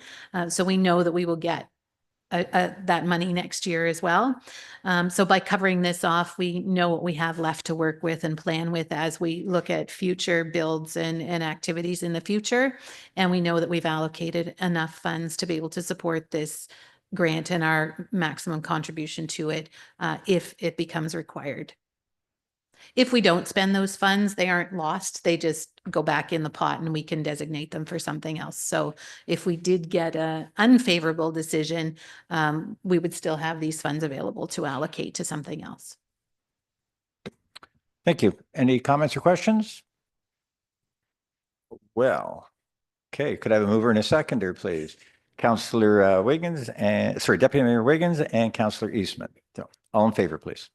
Thank you. Item I, 2025 budget. Be it resolved, the Council of the Corporation of Town of Bancroft is hereby approve of the minutes of the Finance Committee meeting held on March 18, 2025 as presented. Could I have a mover and a seconder, please? Councillor Lawrence, you will move that, and a seconder, please, on that. Anybody? Councillor Wiggins. Councillor Lawrence, would you like to speak to that and maybe the process that's been going on with respect to the whole budget deliberations? Certainly. There's three main components to the budget. One is the operating budget, then there's capital, then there's reserves. The capital and reserves tend to be very closely aligned. You take money from one, you give money to the other. The operations part of the budget was, I think, substantially completed during the last meeting. We seem to arrive at a acceptable target, pre and post growth. And we know the major drivers of the cost part of the equation are external to us. They are either OPP or union negotiated agreements, insurance, that sort of thing. So that leaves very little on the table for discretionary spending. But there have been some changes here today, I guess, and I would like to see the revenue projection from the bag tags included, because we've already included the reduction of the support from the government for recycling programs. And I think in general, maybe in spite of my running of the committee, we've soldiered along pretty good. So we'll just vote on the first resolution, and we can get into some more detailed discussion on some of the points you brought up on the second resolution when I put that on the floor there. So all in favor of the first resolution? Thank you. Second resolution is be it resolved that the Council of the Corporation Town of Bancroft is hereby receive the report from the General Manager as presented, and further that the Council of the Corporation of the Town of Bancroft directs staff to bring forward the final draft of the 2025 budget for public presentation at a special budget meeting on April 23rd, 2025, with revisions discussed today, if any, to be incorporated into the final report. So mover and a seconder, please. We'll move that again, Councillor Lawrence and Councillor Wiggins. So just to get back to a comment you made there, which was a question I was going to bring up when the bag tag, I'm making the assumption then that the bag tag revenue is not in this particular, is not in the budget. Is that correct? That's right. Which is really no danger. It's because if we budget it without it, it would just end up being, it's hard, I guess, because we don't have a real good handle on it. Because I think, you know, the comment has been made by several that I think many of us feel the original projection of how much garbage an individual would produce in a particular week was maybe a bit optimistic. So maybe we need some history before we spend money that we don't have. Just a comment from me, but anyway. No, that's a reasonable comment. I just feel like if you are going to include the costs, you know, in this case, the reduction of revenue from the province, that we should make a, you know, rule of thumb kind of estimate of the increased revenue we're going to get from bag tags. Sure. I will now hand it over to you. Great, thank you. So you have my report before you, which highlights the process that Councillor Lawrence and Chair of the Budget Committee or Finance Committee just went through. So we did have an initial meeting in February where we primarily focused on capital projects, budget recommendations, levels of service, general discussions about challenges and things to consider. Staff left that meeting with a whole long list of things to think about and put into an operating budget. We met again on March 18th with that first draft of that operating budget. I think it was probably a little bit scary for folks to look at initial. We did come with a significant double-digit proposed increase to that first meeting. We did work through each and every department and highlighted challenges and opportunities in each department and received recommendations from the members of the committee about things to adjust and change. We've incorporated all of those changes into this document, as well as the anticipation of your prior approval for the refinancing of the internally self-funded loan. So we've included that as well. And we're bringing forward today a proposed budget increase of 9.56% with 1.57% anticipated growth with a net municipal tax levy increase of 7.99%. If we did put in a conservative number for revenue for those bag tags, that number would come down a little bit more. So we can do that now that we have approval to move forward. That was why it was left out before, is that we didn't know that was going to be a revenue that would be available to us until you approve that policy. So staff can make that adjustment with a reasonable forecast, which will decrease that number some more. At the March 18th budget, we did bring forward the Brunson Bridge report, which was also requested by members of the committee in February. And there is a proposal in here to fund the redecking of that bridge to prevent us from losing it. It's much more efficient to redeck and make those repairs now than waiting 2 or 3 years and having to replace that whole structure at 10 or 15 times the cost of the maintenance now. So some key negative budget pressures or bad things that influence the budget and resulted in this. Of course, there's annual increases to wages and benefits across all departments. We did complete collective bargaining with our union this year, so those changes and improvements are reflected. We have experienced a significant increase in our WSIB premiums for this year. And I included that statistic here. It doesn't sound like much when you say it was $2.95 and now it's $3.42. But when you look at that per $100 of wages, that gets pretty significant pretty quickly. And that applies to every staff person who receives remuneration from the town. So it's a pretty significant increase. We also have some increased computer and IT costs this year that we can't not replace. We need some critical servers.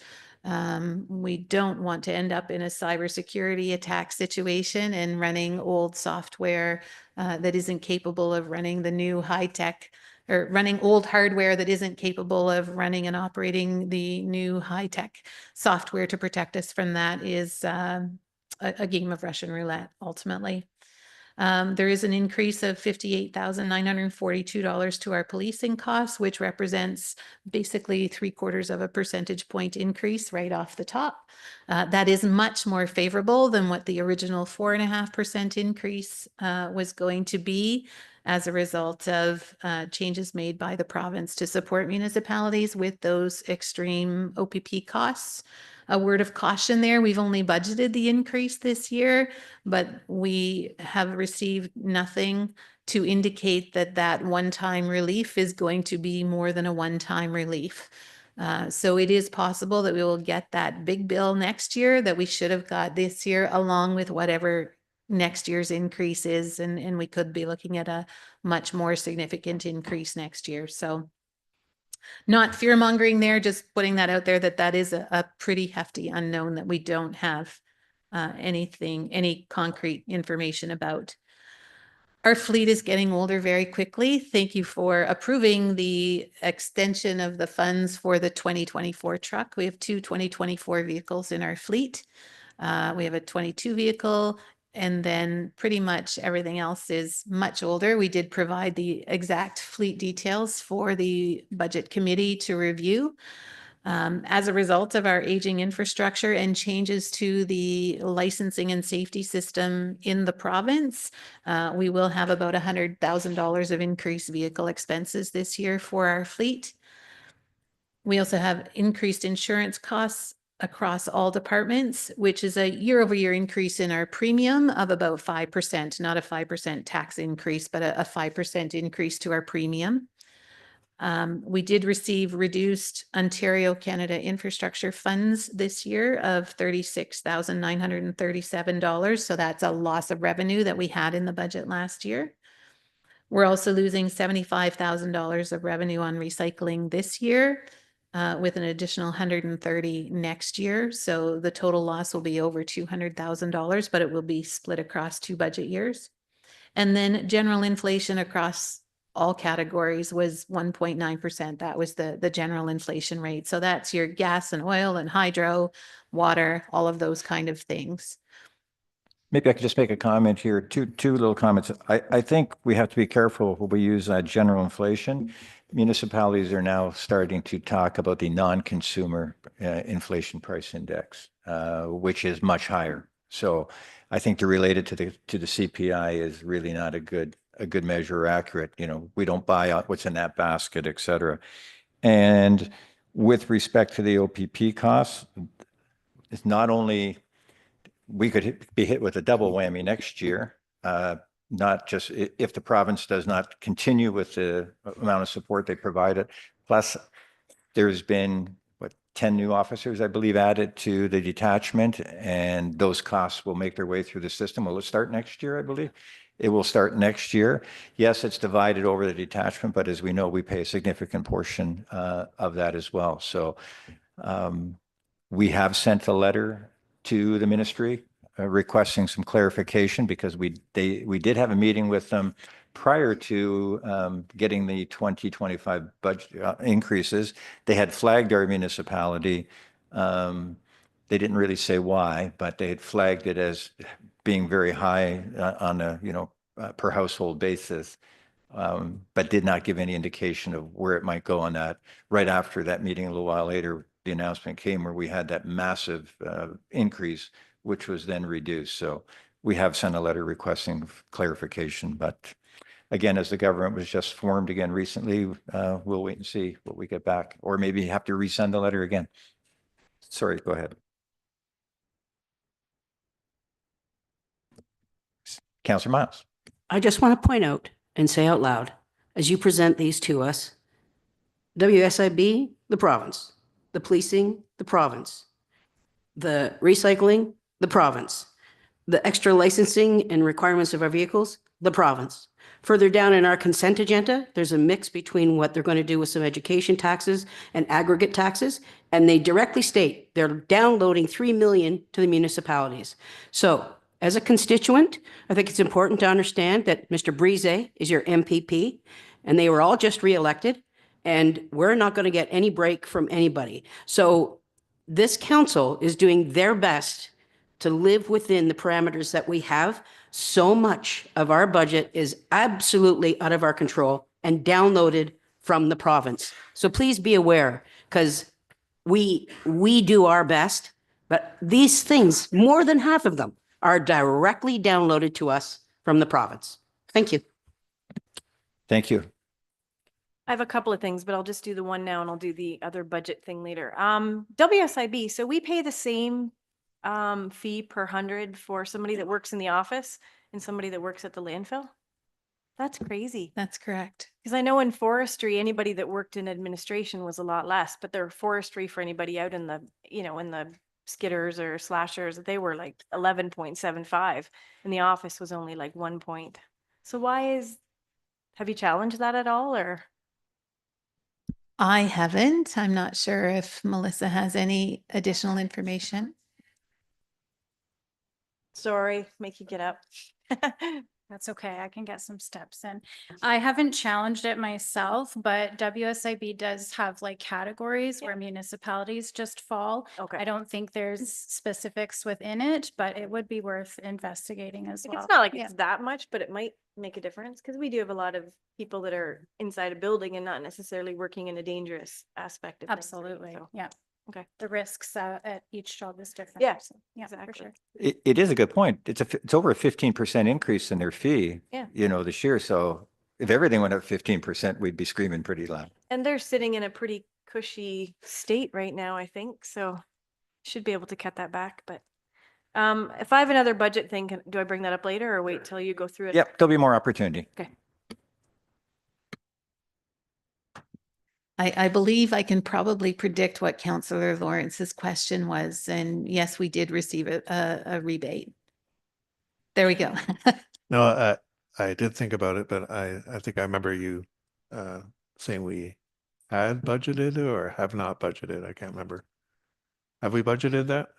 The rebate? Budgeted the rebate. I believe it's in the revenue stream in the administration budget, but we can double check that. Right. No, I was actually just going to add to Councillor McGibbon's comment that within a company, there's the possibility of more than one great rate group for sure. People who work in my previous life in convenience stores versus in the office, we paid a lot more for the people with public facing. Okay, continue. All right, so that was the bad news highlights of the budget. The good news highlights, though, there's some of those too, and we'd be remiss not to point those out. So we do have an increase of $155,200 from the province for our Ontario Municipal Partnership Fund. So that's good news. We did see an increase in revenue rentals from town facilities. So we have increased that budget line by $5,000. Or that revenue line in the budget. We do see a decrease in the total expenditures for the arena, largely due to increased revenues from rentals, advertising, and user fees. So we were able to decrease the arena budget by $23,663 this year from last year's budget. There's also a decrease in the animal control budget by $4,160 due to the bylaw enforcement officers' efforts to get as many dogs in our municipalities licensed and registered as possible. And finally, we do have significant decreases in the administrative and general government costs due to increased revenues, primarily from interest, arrears, and the addition of municipal supplementary and omitted adjustments from MPAC. Those were not previously included in the budget calculations, so we have included those this year as a revenue line, as we are anticipating that we will continue to receive those this year based on occupancy permits issued late last year. So just to comment on that front there. So, you know, we've grasped that revenue from the supplementaries, which we've never done in the past, which usually help to contribute to a surplus position. So, you know, really, when you look at it, and it's great that you guys got the budget down to the 7.99, but in actual, you know, if we're doing on a direct comparative basis where we didn't include supplementals in the past, you know, it would have been higher. And it basically reduces any potential surplus that we might have had at the end of the year when those supplementals come. So, you know, to your point, Councillor Miles, we've done everything to bring this down, and you know, and some of it's changing our practice with respect to accounting procedures that we've done as well. So it's, you know, it's probably a little more impactful than what's showing. So good for you guys on the committee. So thank you. Yes, Deputy Mayor. If I might, if we pass this at that rate, what would the average tax increase for the medium house be roughly, if you know that? We haven't done that Haven't got that, right. calculation Okay. yet. Thank you. No. What's the average assessment? Is it around 160, 175,000, somewhere in that range? Assessment, not market Yeah. value. Yeah, I want to say it's around 170, 172. I think it went up a little Yeah, bit. So around so 170. I think our total tax rate last year was 2.02, somewhere around there. Yes. So if you multiply, you know, those two numbers together, you know, you would have got a sort of an average tax bill of roughly 3,500 from all sources. Yeah. That's county. Pardon me? It's about $250 per increase. Thank you. And as for the earlier conversation, we will add some revenue for bag tags there. So that'll be another positive budget pressure. So just some items to consider that aren't in here. We've put it there. We have, based on your recommendation to approve the allocation of the CCBF funds, we have funded our commitment to the arena on the assumption that we will have a positive grant outcome there. I didn't know whether you would approve that or not, so this was there for conversation. But if it wasn't, I was going to ask you to consider making a contribution toward the arena to offset some of that contribution. But we've got that covered, so we no longer need to talk about that one. We haven't talked about any contribution to the library project to reduce potential future costs, and if that's something that you want to do. We don't have any reserve contributions for the library build. That has never been included in the budget beyond that original $500,000 that was allocated from the sale of Block 68 to cover our share of the grant portion. So that is an item for consideration as well that we would take under advisement. And then at the Public Works Committee meeting yesterday, there was a recommendation to council that came out of that. And although it hasn't formally come to council in minutes and approvals yet, I will invite Councillor Mullet just to chat about that that recommendation a little bit. Thank you. Yes, we had a very interesting and informative meeting yesterday at Public Works. Pat made a presentation of the building that we are now in now and the issues that we have with that. He had put forward two options. And after a lengthy discussion and what we have already purchased, we purchased, of course, everyone knows we purchased 2 metal buildings, prefabs in 2023. And the resolutions showed that we were supposed to put one up in 2024, which hasn't happened.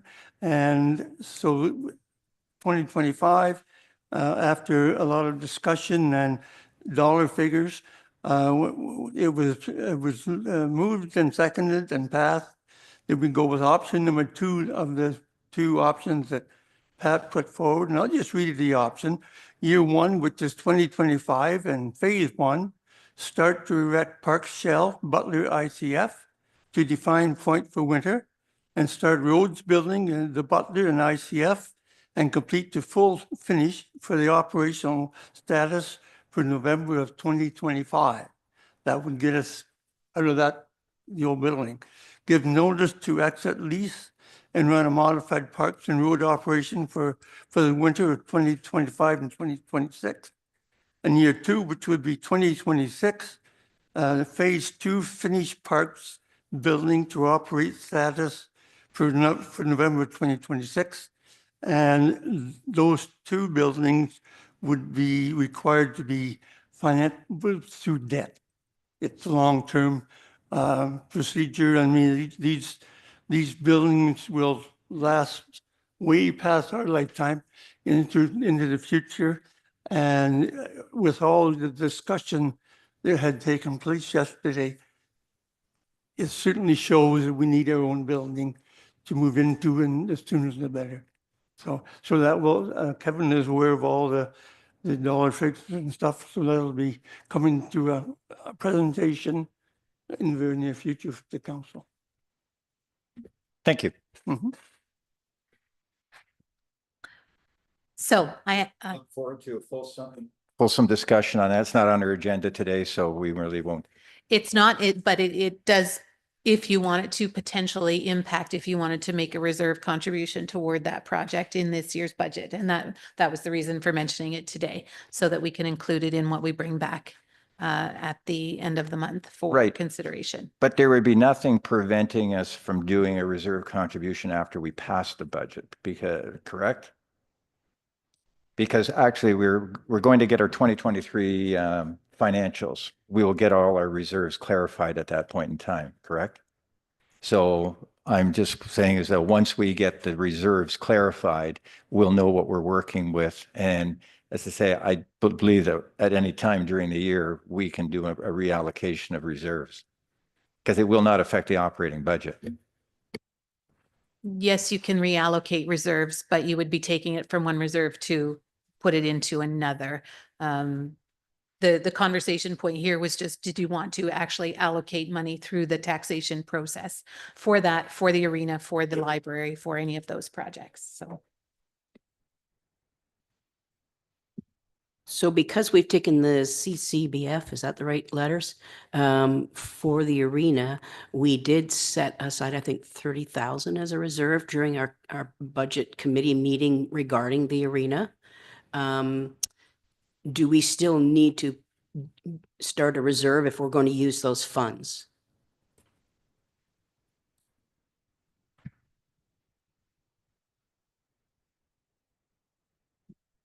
Yeah. I might have the piece of paper here too. I think it was 30,000. I'm not even sure if that's the right number. So 20 is the proposal. Okay, there you go. Yeah, so 20,000 is the proposal that we did allocate for Arena Reserve. So yes, we could move that money afterwards if we didn't need it. Or, you know, if we were successful with the grant and we use CCBF funds to complete that build, we could totally take that allocation and have council transfer it to another project. And is it then reasonable if we're using the CCBF money and we feel that that will cover our share of the project, that this might be a moment to take that 20,000 and set it as a reserve towards phase one? I think we need to wait till we see if been approved for the grant. That's fair. Because then if we're not, we may have other money that's available. That's fair. Thank you. Yeah, we may have other money that's available. And also, just a further point, from my understanding, the 2023 audit is going to see a lot of cleanup of previous things that have happened in previous years.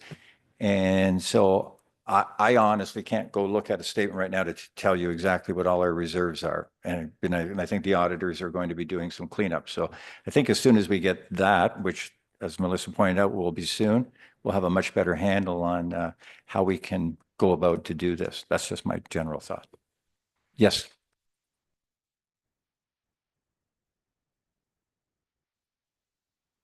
Little bit of history here. Does anybody remember what happened on June 7th, 2022? No. Resolution number 233-2022. Be it resolved that council authorize the development of a building transition plan to be carried out over the next 5 fiscal years to relocate the public works and building facilities departments from the current leased MTO property to the Bancroft and Dungannon fire station properties, with building additions and upgrades to both fire stations to be included in the plan. The commencement of the proposed building will start at the Bancroft Fire Station in year 1 of the schedule. And further that, council authorize staff to begin work on the comprehensive plan to be presented to council for implementation starting in 2023, and associated costs be incurred for 1 year for the plan of the 2023 budget. And further that council authorizes the treasurer to allocate funds or source grant opportunities to have the required funds to complete the necessary expansions, modifications, and upgrades. So further to that, I recommend that we add a 1% increase above the operating budget to a dedicated building capital reserve to start and fund the building debt this year, with another 1% of each of the next years for 2026 and 2027 to support any borrowing for the new builds. We haven't done anything other than we purchased the buildings. Yes, that was a great start, but really we haven't honored that resolution. And I think it's important that we do that starting this year. Like originally, it looked like our taxes were going to be 10.5, then down to 9.2. Then it was 9.6 down to 7.9. I recommend a 1% increase above that operating budget, bringing it back up to 8.99 so we can get a good grip on this. And that will cover any of our borrowing costs, like payments that we have to make to make our payments on the new build. Comments? Thanks for the reminder. One of the pieces in there that I think is the most interesting is that we have yet to sort of be presented with what the real cost is going to be. We had a little bit of a discussion, but I think that that resolution actually says that we're to be provided with what all the direct costs are going to be. So that still needs to happen, I think. And I think if we take a look at what has transpired over 3 years with council, I think we didn't have the arena then. We didn't have a broken dam then. We didn't have a water tower that leaked then.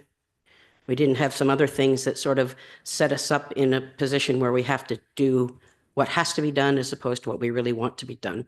I think that, I think it's fair. When we put something onto the floor, we should be prepared to make a commitment to it. But one of the things that is sort of with that resolution is it does mention having a really good guideline as to what those costs are going to be. And I don't even really know what those are yet. We had a little bit of information at our budget meeting, but there's been nothing presented to me on paper. There's been nothing that lays out what all those costs are. And so I think in order to move forward with that resolution, that piece needs to be met first.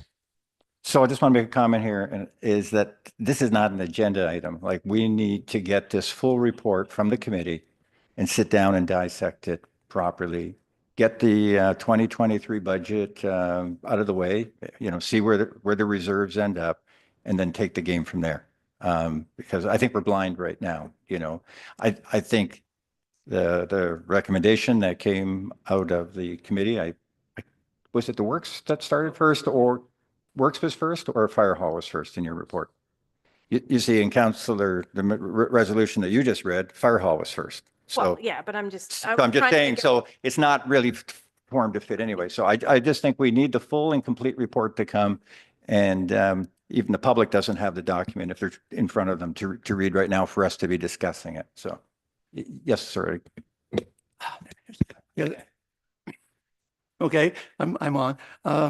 Thank for those comments, and it's nice to have the history previously of what we were going to do, but through the presentation of Chief Hoover yesterday, it shows that we really need to do something with the public works yard sooner than the other building. So yeah. So, Yeah, the order is different on here. I wasn't making a point of doing it necessarily in that order, but the fact that we committed to doing this. Yeah.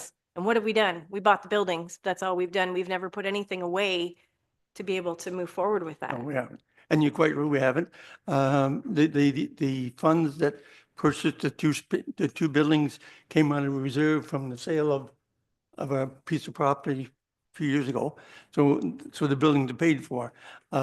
Chief Hoover will be making a presentation sooner than later. I don't think we picked a date yet, but yeah, it'll be all, most of the costing he has, other than some of the things that if council is not going to go through with it, then there's no sense in spending the money on getting those costs.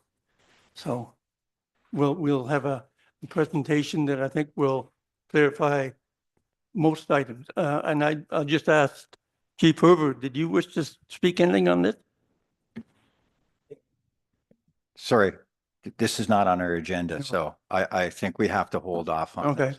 this, Okay. and come with the full report from committee like we should, and do it from there. Thank you. Yes. And the clerk was nudging me on this as well, so, this is not on the agenda. But it's budget. How is it not on the agenda? It's budget. Because the committee met yesterday, they have a full report coming to us. We haven't had a chance to view it yet, which is the basis of this discussion.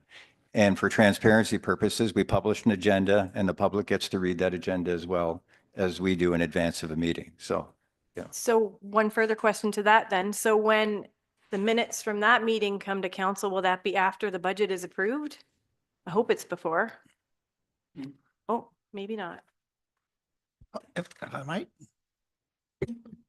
Is it on the same vein or we need to move Just a on? comment. Yes. I think in general, the idea of reserves is an admirable thing to do, but I think with our budget this year, we're restrained a little bit. However, I think the idea of putting away money for these projects are for sure approved, but I think we've almost approved moving ahead on this project now. So I think that's a good thing, but we do need money in a reserve for sure, if possible. Did you have anything else to add to your report? No, just looking for direction about whether there was anything that anyone wanted to add or take away. So far, the note that I have is that revenue for bag tags. And just a reminder, the final presentation will be on the 23rd at 3:30.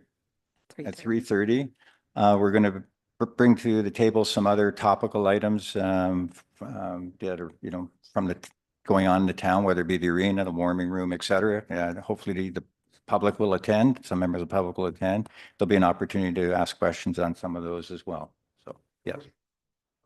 Sorry, just once, Councillor Mullet had his hand up first. My question is, would you like that presentation on the buildings at that budget meeting or previous?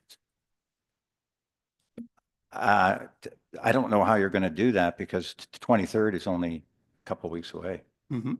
Yeah. So we can certainly bring it, we're going to make a decision anyway at the budget meeting. So I think the idea is, and I'm only giving my opinion here, is that we need to see this 23 audited report so we can see where all our reserves are, and hopefully we'll have extra money in there to allocate from existing reserves.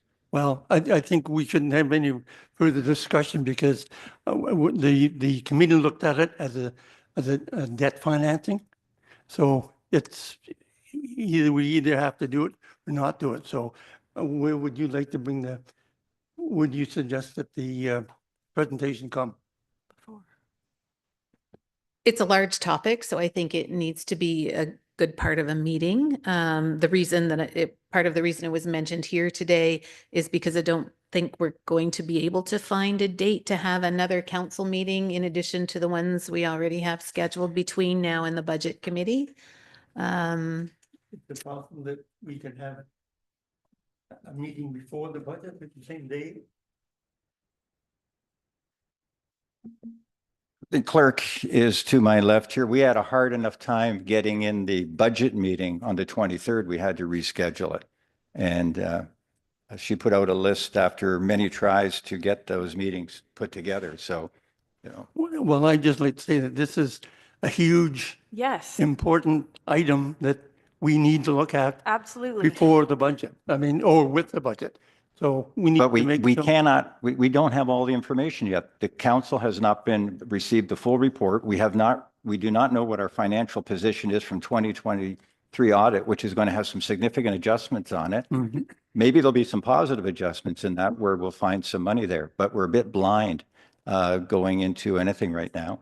So I go back to when would you like the presentation? I would have thought that it would have been at the next council meeting. Next week would be great. Mhm. I don't see how that's possible. You had enough hard time getting everybody to come to the meetings. Perhaps we. Again, just for clarification, if we're going to allocate reserves, we can do that at any time during the year. You know, you can allocate reserves mid-year through a council resolution. It's not affecting your operating budget. So we can get the presentation and allocate reserves at that point in time. Well, it's not the reserves that I'm concerned about. It's the discussion whether we will or we won't go ahead with the building. Okay. But that will be tied to, I think the case is being made to, it's just how we're going to finance it and where we're going to get the money from. And I don't believe it's coming out of the operating budget, which is what we're, right. So it will not have any impact on our operating budget this year. So if we get the full story after the budget, it's not going to make a difference on our operating budget for this year. But but council needs to make the decision whether we are going to build the buildings or not. How does that relate to this budget? Well, the financing of the budget, it lady wouldn't, as Anna mentioned and Kevin mentioned at our meeting yesterday, if we decide to go ahead with these buildings, you're not going to have to borrow your money right away. Am I correct in that, Anna? Right. So it said it's not going to have any impact on this year's operating budget, which is what we're dealing with right now and what we're dealing with on the 23rd. Yeah. So it would be, But yeah. So it's not going to affect our budget. And this is what we're here to discuss is the 2025 budget. But This building is not on this agenda right no, now, it isn't. No. you know. But what I was proposing was potentially an adjustment. Well, you to can the make that budget. resolution separate. You can make that resolution separate about adding 1% for whatever. You can definitely make that resolution separate. I'm just saying, this is not on the agenda and it should be, the full report should come forward. That's available to the public and everybody to review this whole proposal. Councillor Lawrence, you had a. I think they are or can be two separate decisions. So the go ahead with the building or don't go ahead with it is one decision. Now, adding 1% to the revenue, basically to taxes charged. I don't know where my pain point is, but it's right around there as far as increases in taxes goes. And we are or are contemplating deficit, or pardon me, debt financing, which would entail interest costs and repayment and stuff like that, which generally wouldn't take place until 2026. Substantial portion of it wouldn't take place until next year. Or very little of it anyway would take place in the current calendar year. So I'm not going to say we don't have to worry about it. And it may be that we want to put a small amount in reserve for that. But in general, I think the reserves are for known, large scale events, which obviously this is, but not generally for this type of thing. I think that as soon as we start it, we'll start incurring the costs for it, and they'll be included in the budget, which I think would start next year. Yes, Councillor Miles. Not part of this resolution. However, I think Tracy's review of a past bylaw says we have made the commitment. It's just about timing. It's about where's the money going to come from. It's about it's about the sense of, so if the question is being asked, is council committed to it? I think we've already said out loud we are. It's just when is the right time? And what are the details to all of that? So I don't think it needs to be dealt with today. I think we did that 3 or 4 years ago. And now it's just a matter of fulfilling that further along, and when is the right time. So what we have before us is this. It's fair game to put forth a resolution if you want to add something to a reserve, a general reserve, et cetera, or however you want to do it. That's fair game. Because that's still within the confines of the budget. So, and I'm not sure if do we have to pass this first and then do a second, put another resolution on the table to do that, or can it be done within? Right. So you can make that motion within this discussion right here to add the 1% if you so desire to.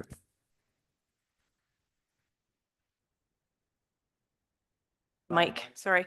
So if you put 60,000, so 1% is 66,000 and change, am I right? Yes. So let's say 70,000. So if we put 70,000, add that on to this year's budget, do the same thing in 2026, 2027, then it just becomes something that we naturally always do.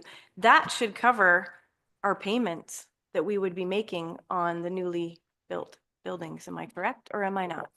Again, we're going to get that through the analysis when we get the full report, and we don't have the full report in front of us. So, circles. We keep. well, no, but you can make the resolution within the confines of the resolution on the table. But again, we're waiting for the full report to come, to the table, and it won't affect this year's budget, as Councillor Lawrence pointed out.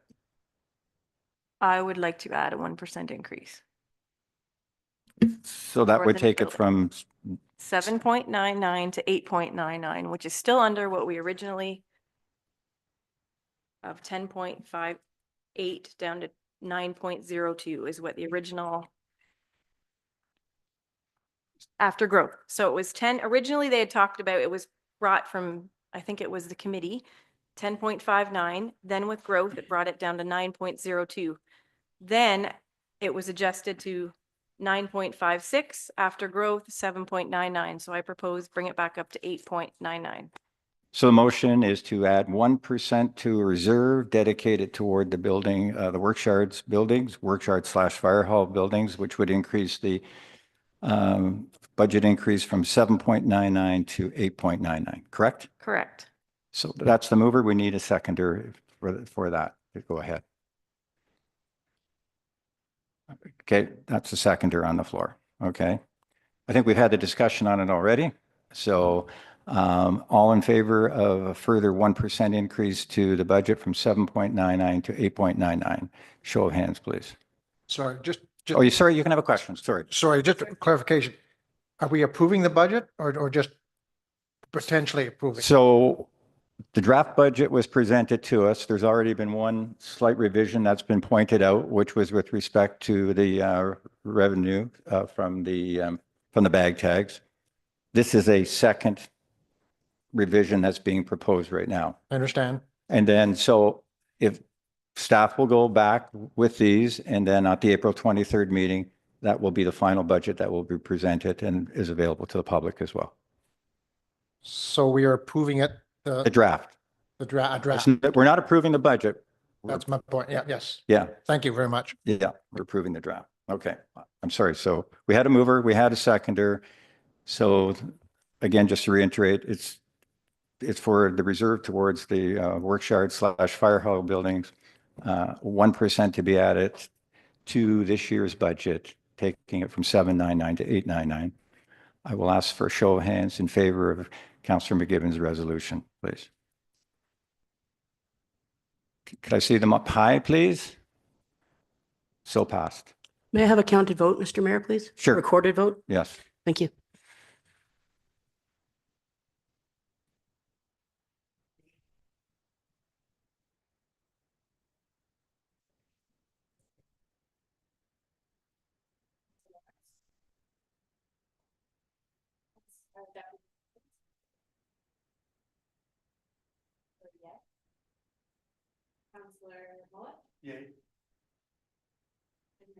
Nay. Still passes. Okay. Mayor Jenkins, Yes. just make a comment on the meeting, from the Public Works meeting yesterday, and the Councillor Mullet referred to it, and it's hard to not let the cat out of the bag type of thing, but we were presented with a really good presentation yesterday, and I think the council needs to hear it. Absolutely. And the recommendation yesterday was one of them, or I should say, is to go for the final figures, because at that time, because of some quotes will not be given until there's a direction or I guess a intense of direction from the council that further figures would be obtained very shortly. But it's going to take time. And I guess it's too bad that we can't have the meeting before the 23rd, but from my experience meeting yesterday, I think we'll be all very pleased with it. And my opinion is that we will be in favor of it. So, I mean, like, we got to have the facts presented before we can make the presentation. Exactly. I think it's our duty as public officials to have all of the facts that are available to the public and are transparent. So not just that we understand it, that so the public understands the basis for our decision. It sounds like the groundwork's been done, and then it just needs to come and be presented formally and then proceed from there. And I now have officially been asked to make a decision with none of that information. So that's great. I appreciate that, George, but I haven't heard any of it. And you've just asked me to make a decision about charging our constituents another 1% on what their taxes are going to be with no information. That's what I just made a decision with nothing, hence my vote nay. If I'd have had that information, maybe I would have not voted that way. I understand the value of the works yard. I understand what needs to happen for our staff. I understand the legacy of it and how long it's going to be here, but I don't know anything. We had a very brief verbal presentation at budget, but I've seen nothing on paper. So I've just been asked to make a decision with zero information, really. So that's why I wanted it recorded, because that's what I'm going to tell people when they ask me, why are we charging 9% more taxes? And there's a vote made for a 1% addition right at the end. And why did you vote for it? Well, I'm going to say I didn't, and I didn't have any information. A month from now, I might have felt very differently. But I'm disappointed that I had to take this kind of a stand, and it's going to look like I have no regard for staff, and that's not the case. I just don't have any information. And I'm glad you do, George. That's a good thing. Okay, thank you. We will move on from there. I did finish everything there, didn't I? Yes. Okay. Okay. Item 13, business arising from notice of motions, none. Item 14, notice of motion, none. Item 15, approval of the consent agenda. Be it resolved that the items listed under the consent agenda, items 15B to 15J, be received by the Corporation of the Town of Bancroft for information. Could I have a mover and a seconder on that, please? Councillor McGibbon and Deputy Mayor Wiggins. Is there anything that anybody that is in there would like to bring out or to discuss? Seeing nothing? Oh, nothing? Okay, I mean, just that bit about the $3 million coming back to municipalities regarding aggregate, and we have aggregate. So yeah. who knows what that's going to cost us in the future? All in favor, please. So pass. Okay, community announcements, events. Is there any, the only one I'd like to bring up, which Tim Porter did bring up in his presentation there, is the gala from the, well, I'll let you speak to it since you're involved. All right, so the Village Playhouse Gala is scheduled for Friday evening. This is the Playhouse's biggest fundraiser of the year, goes to support capital projects and improvements directly at the Playhouse. This year, we are using this fundraiser to kick off our campaign to work toward the addition of an elevator that will make the entire theater truly accessible, both the lobby level, the seating area in the auditorium, and the stage, so that actors with differing abilities, actors, performers, presenters, are able to make use of the full facility. Right now, there's no way to get on stage if you can't climb a bunch of rickety steps. So that's our goal this year, is to kick off that campaign to provide those opportunities for more people in the theater arts community. Tickets are a pay what you can. The board recognizes that this is a really difficult time for a lot of folks. The original ticket price, because it's a fundraiser, was $100. But they have made that available on a sliding scale of $50, $75, or $100, so that folks who may not be able to afford $100 but can afford $50 can still come. That gets you the past cocktail dinner, games, prizes, and an amazing show by a pretty terrific band. So if you like Smokey Robinson, Lionel Richie, or Kenny Rogers, that's where you want to be Friday night. Thank you. Councillor Eastman. Thank you. Yes, a couple acknowledgements. Bancroft Figure Skating Club held their annual figure skating carnival this last Saturday. There was 2 shows, excellent shows. They should be proud of what they did. Excellent attended. Also on the weekend, we had 2 Bancroft minor hockey teams represent the town at the All-Ontario Championships in Kingston. The U11 team went through the round robin and they come out to semifinals, but unfortunately they lost in overtime in that. And then the U13 team went all the way to the final and lost in overtime on that. So we should be proud of all 3 or all 2 associations of their accomplishments. Thank you. Anybody else? Okay, thank you.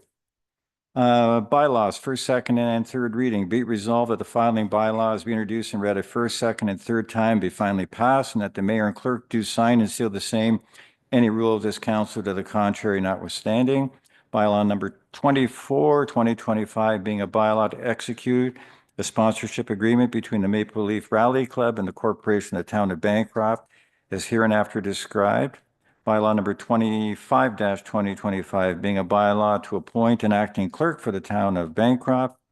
Bylaw number 26-2025, being a bylaw to amend comprehensive zoning bylaw number 27-2006 as amended. Bylaw number 27-2025, being a bylaw to establish remuneration for council of the Corporation of the Town of Bancroft. Bylaw number 28-2025, being a bylaw to authorize an internal loan agreement for the purchase of the 2024 Tandem truck.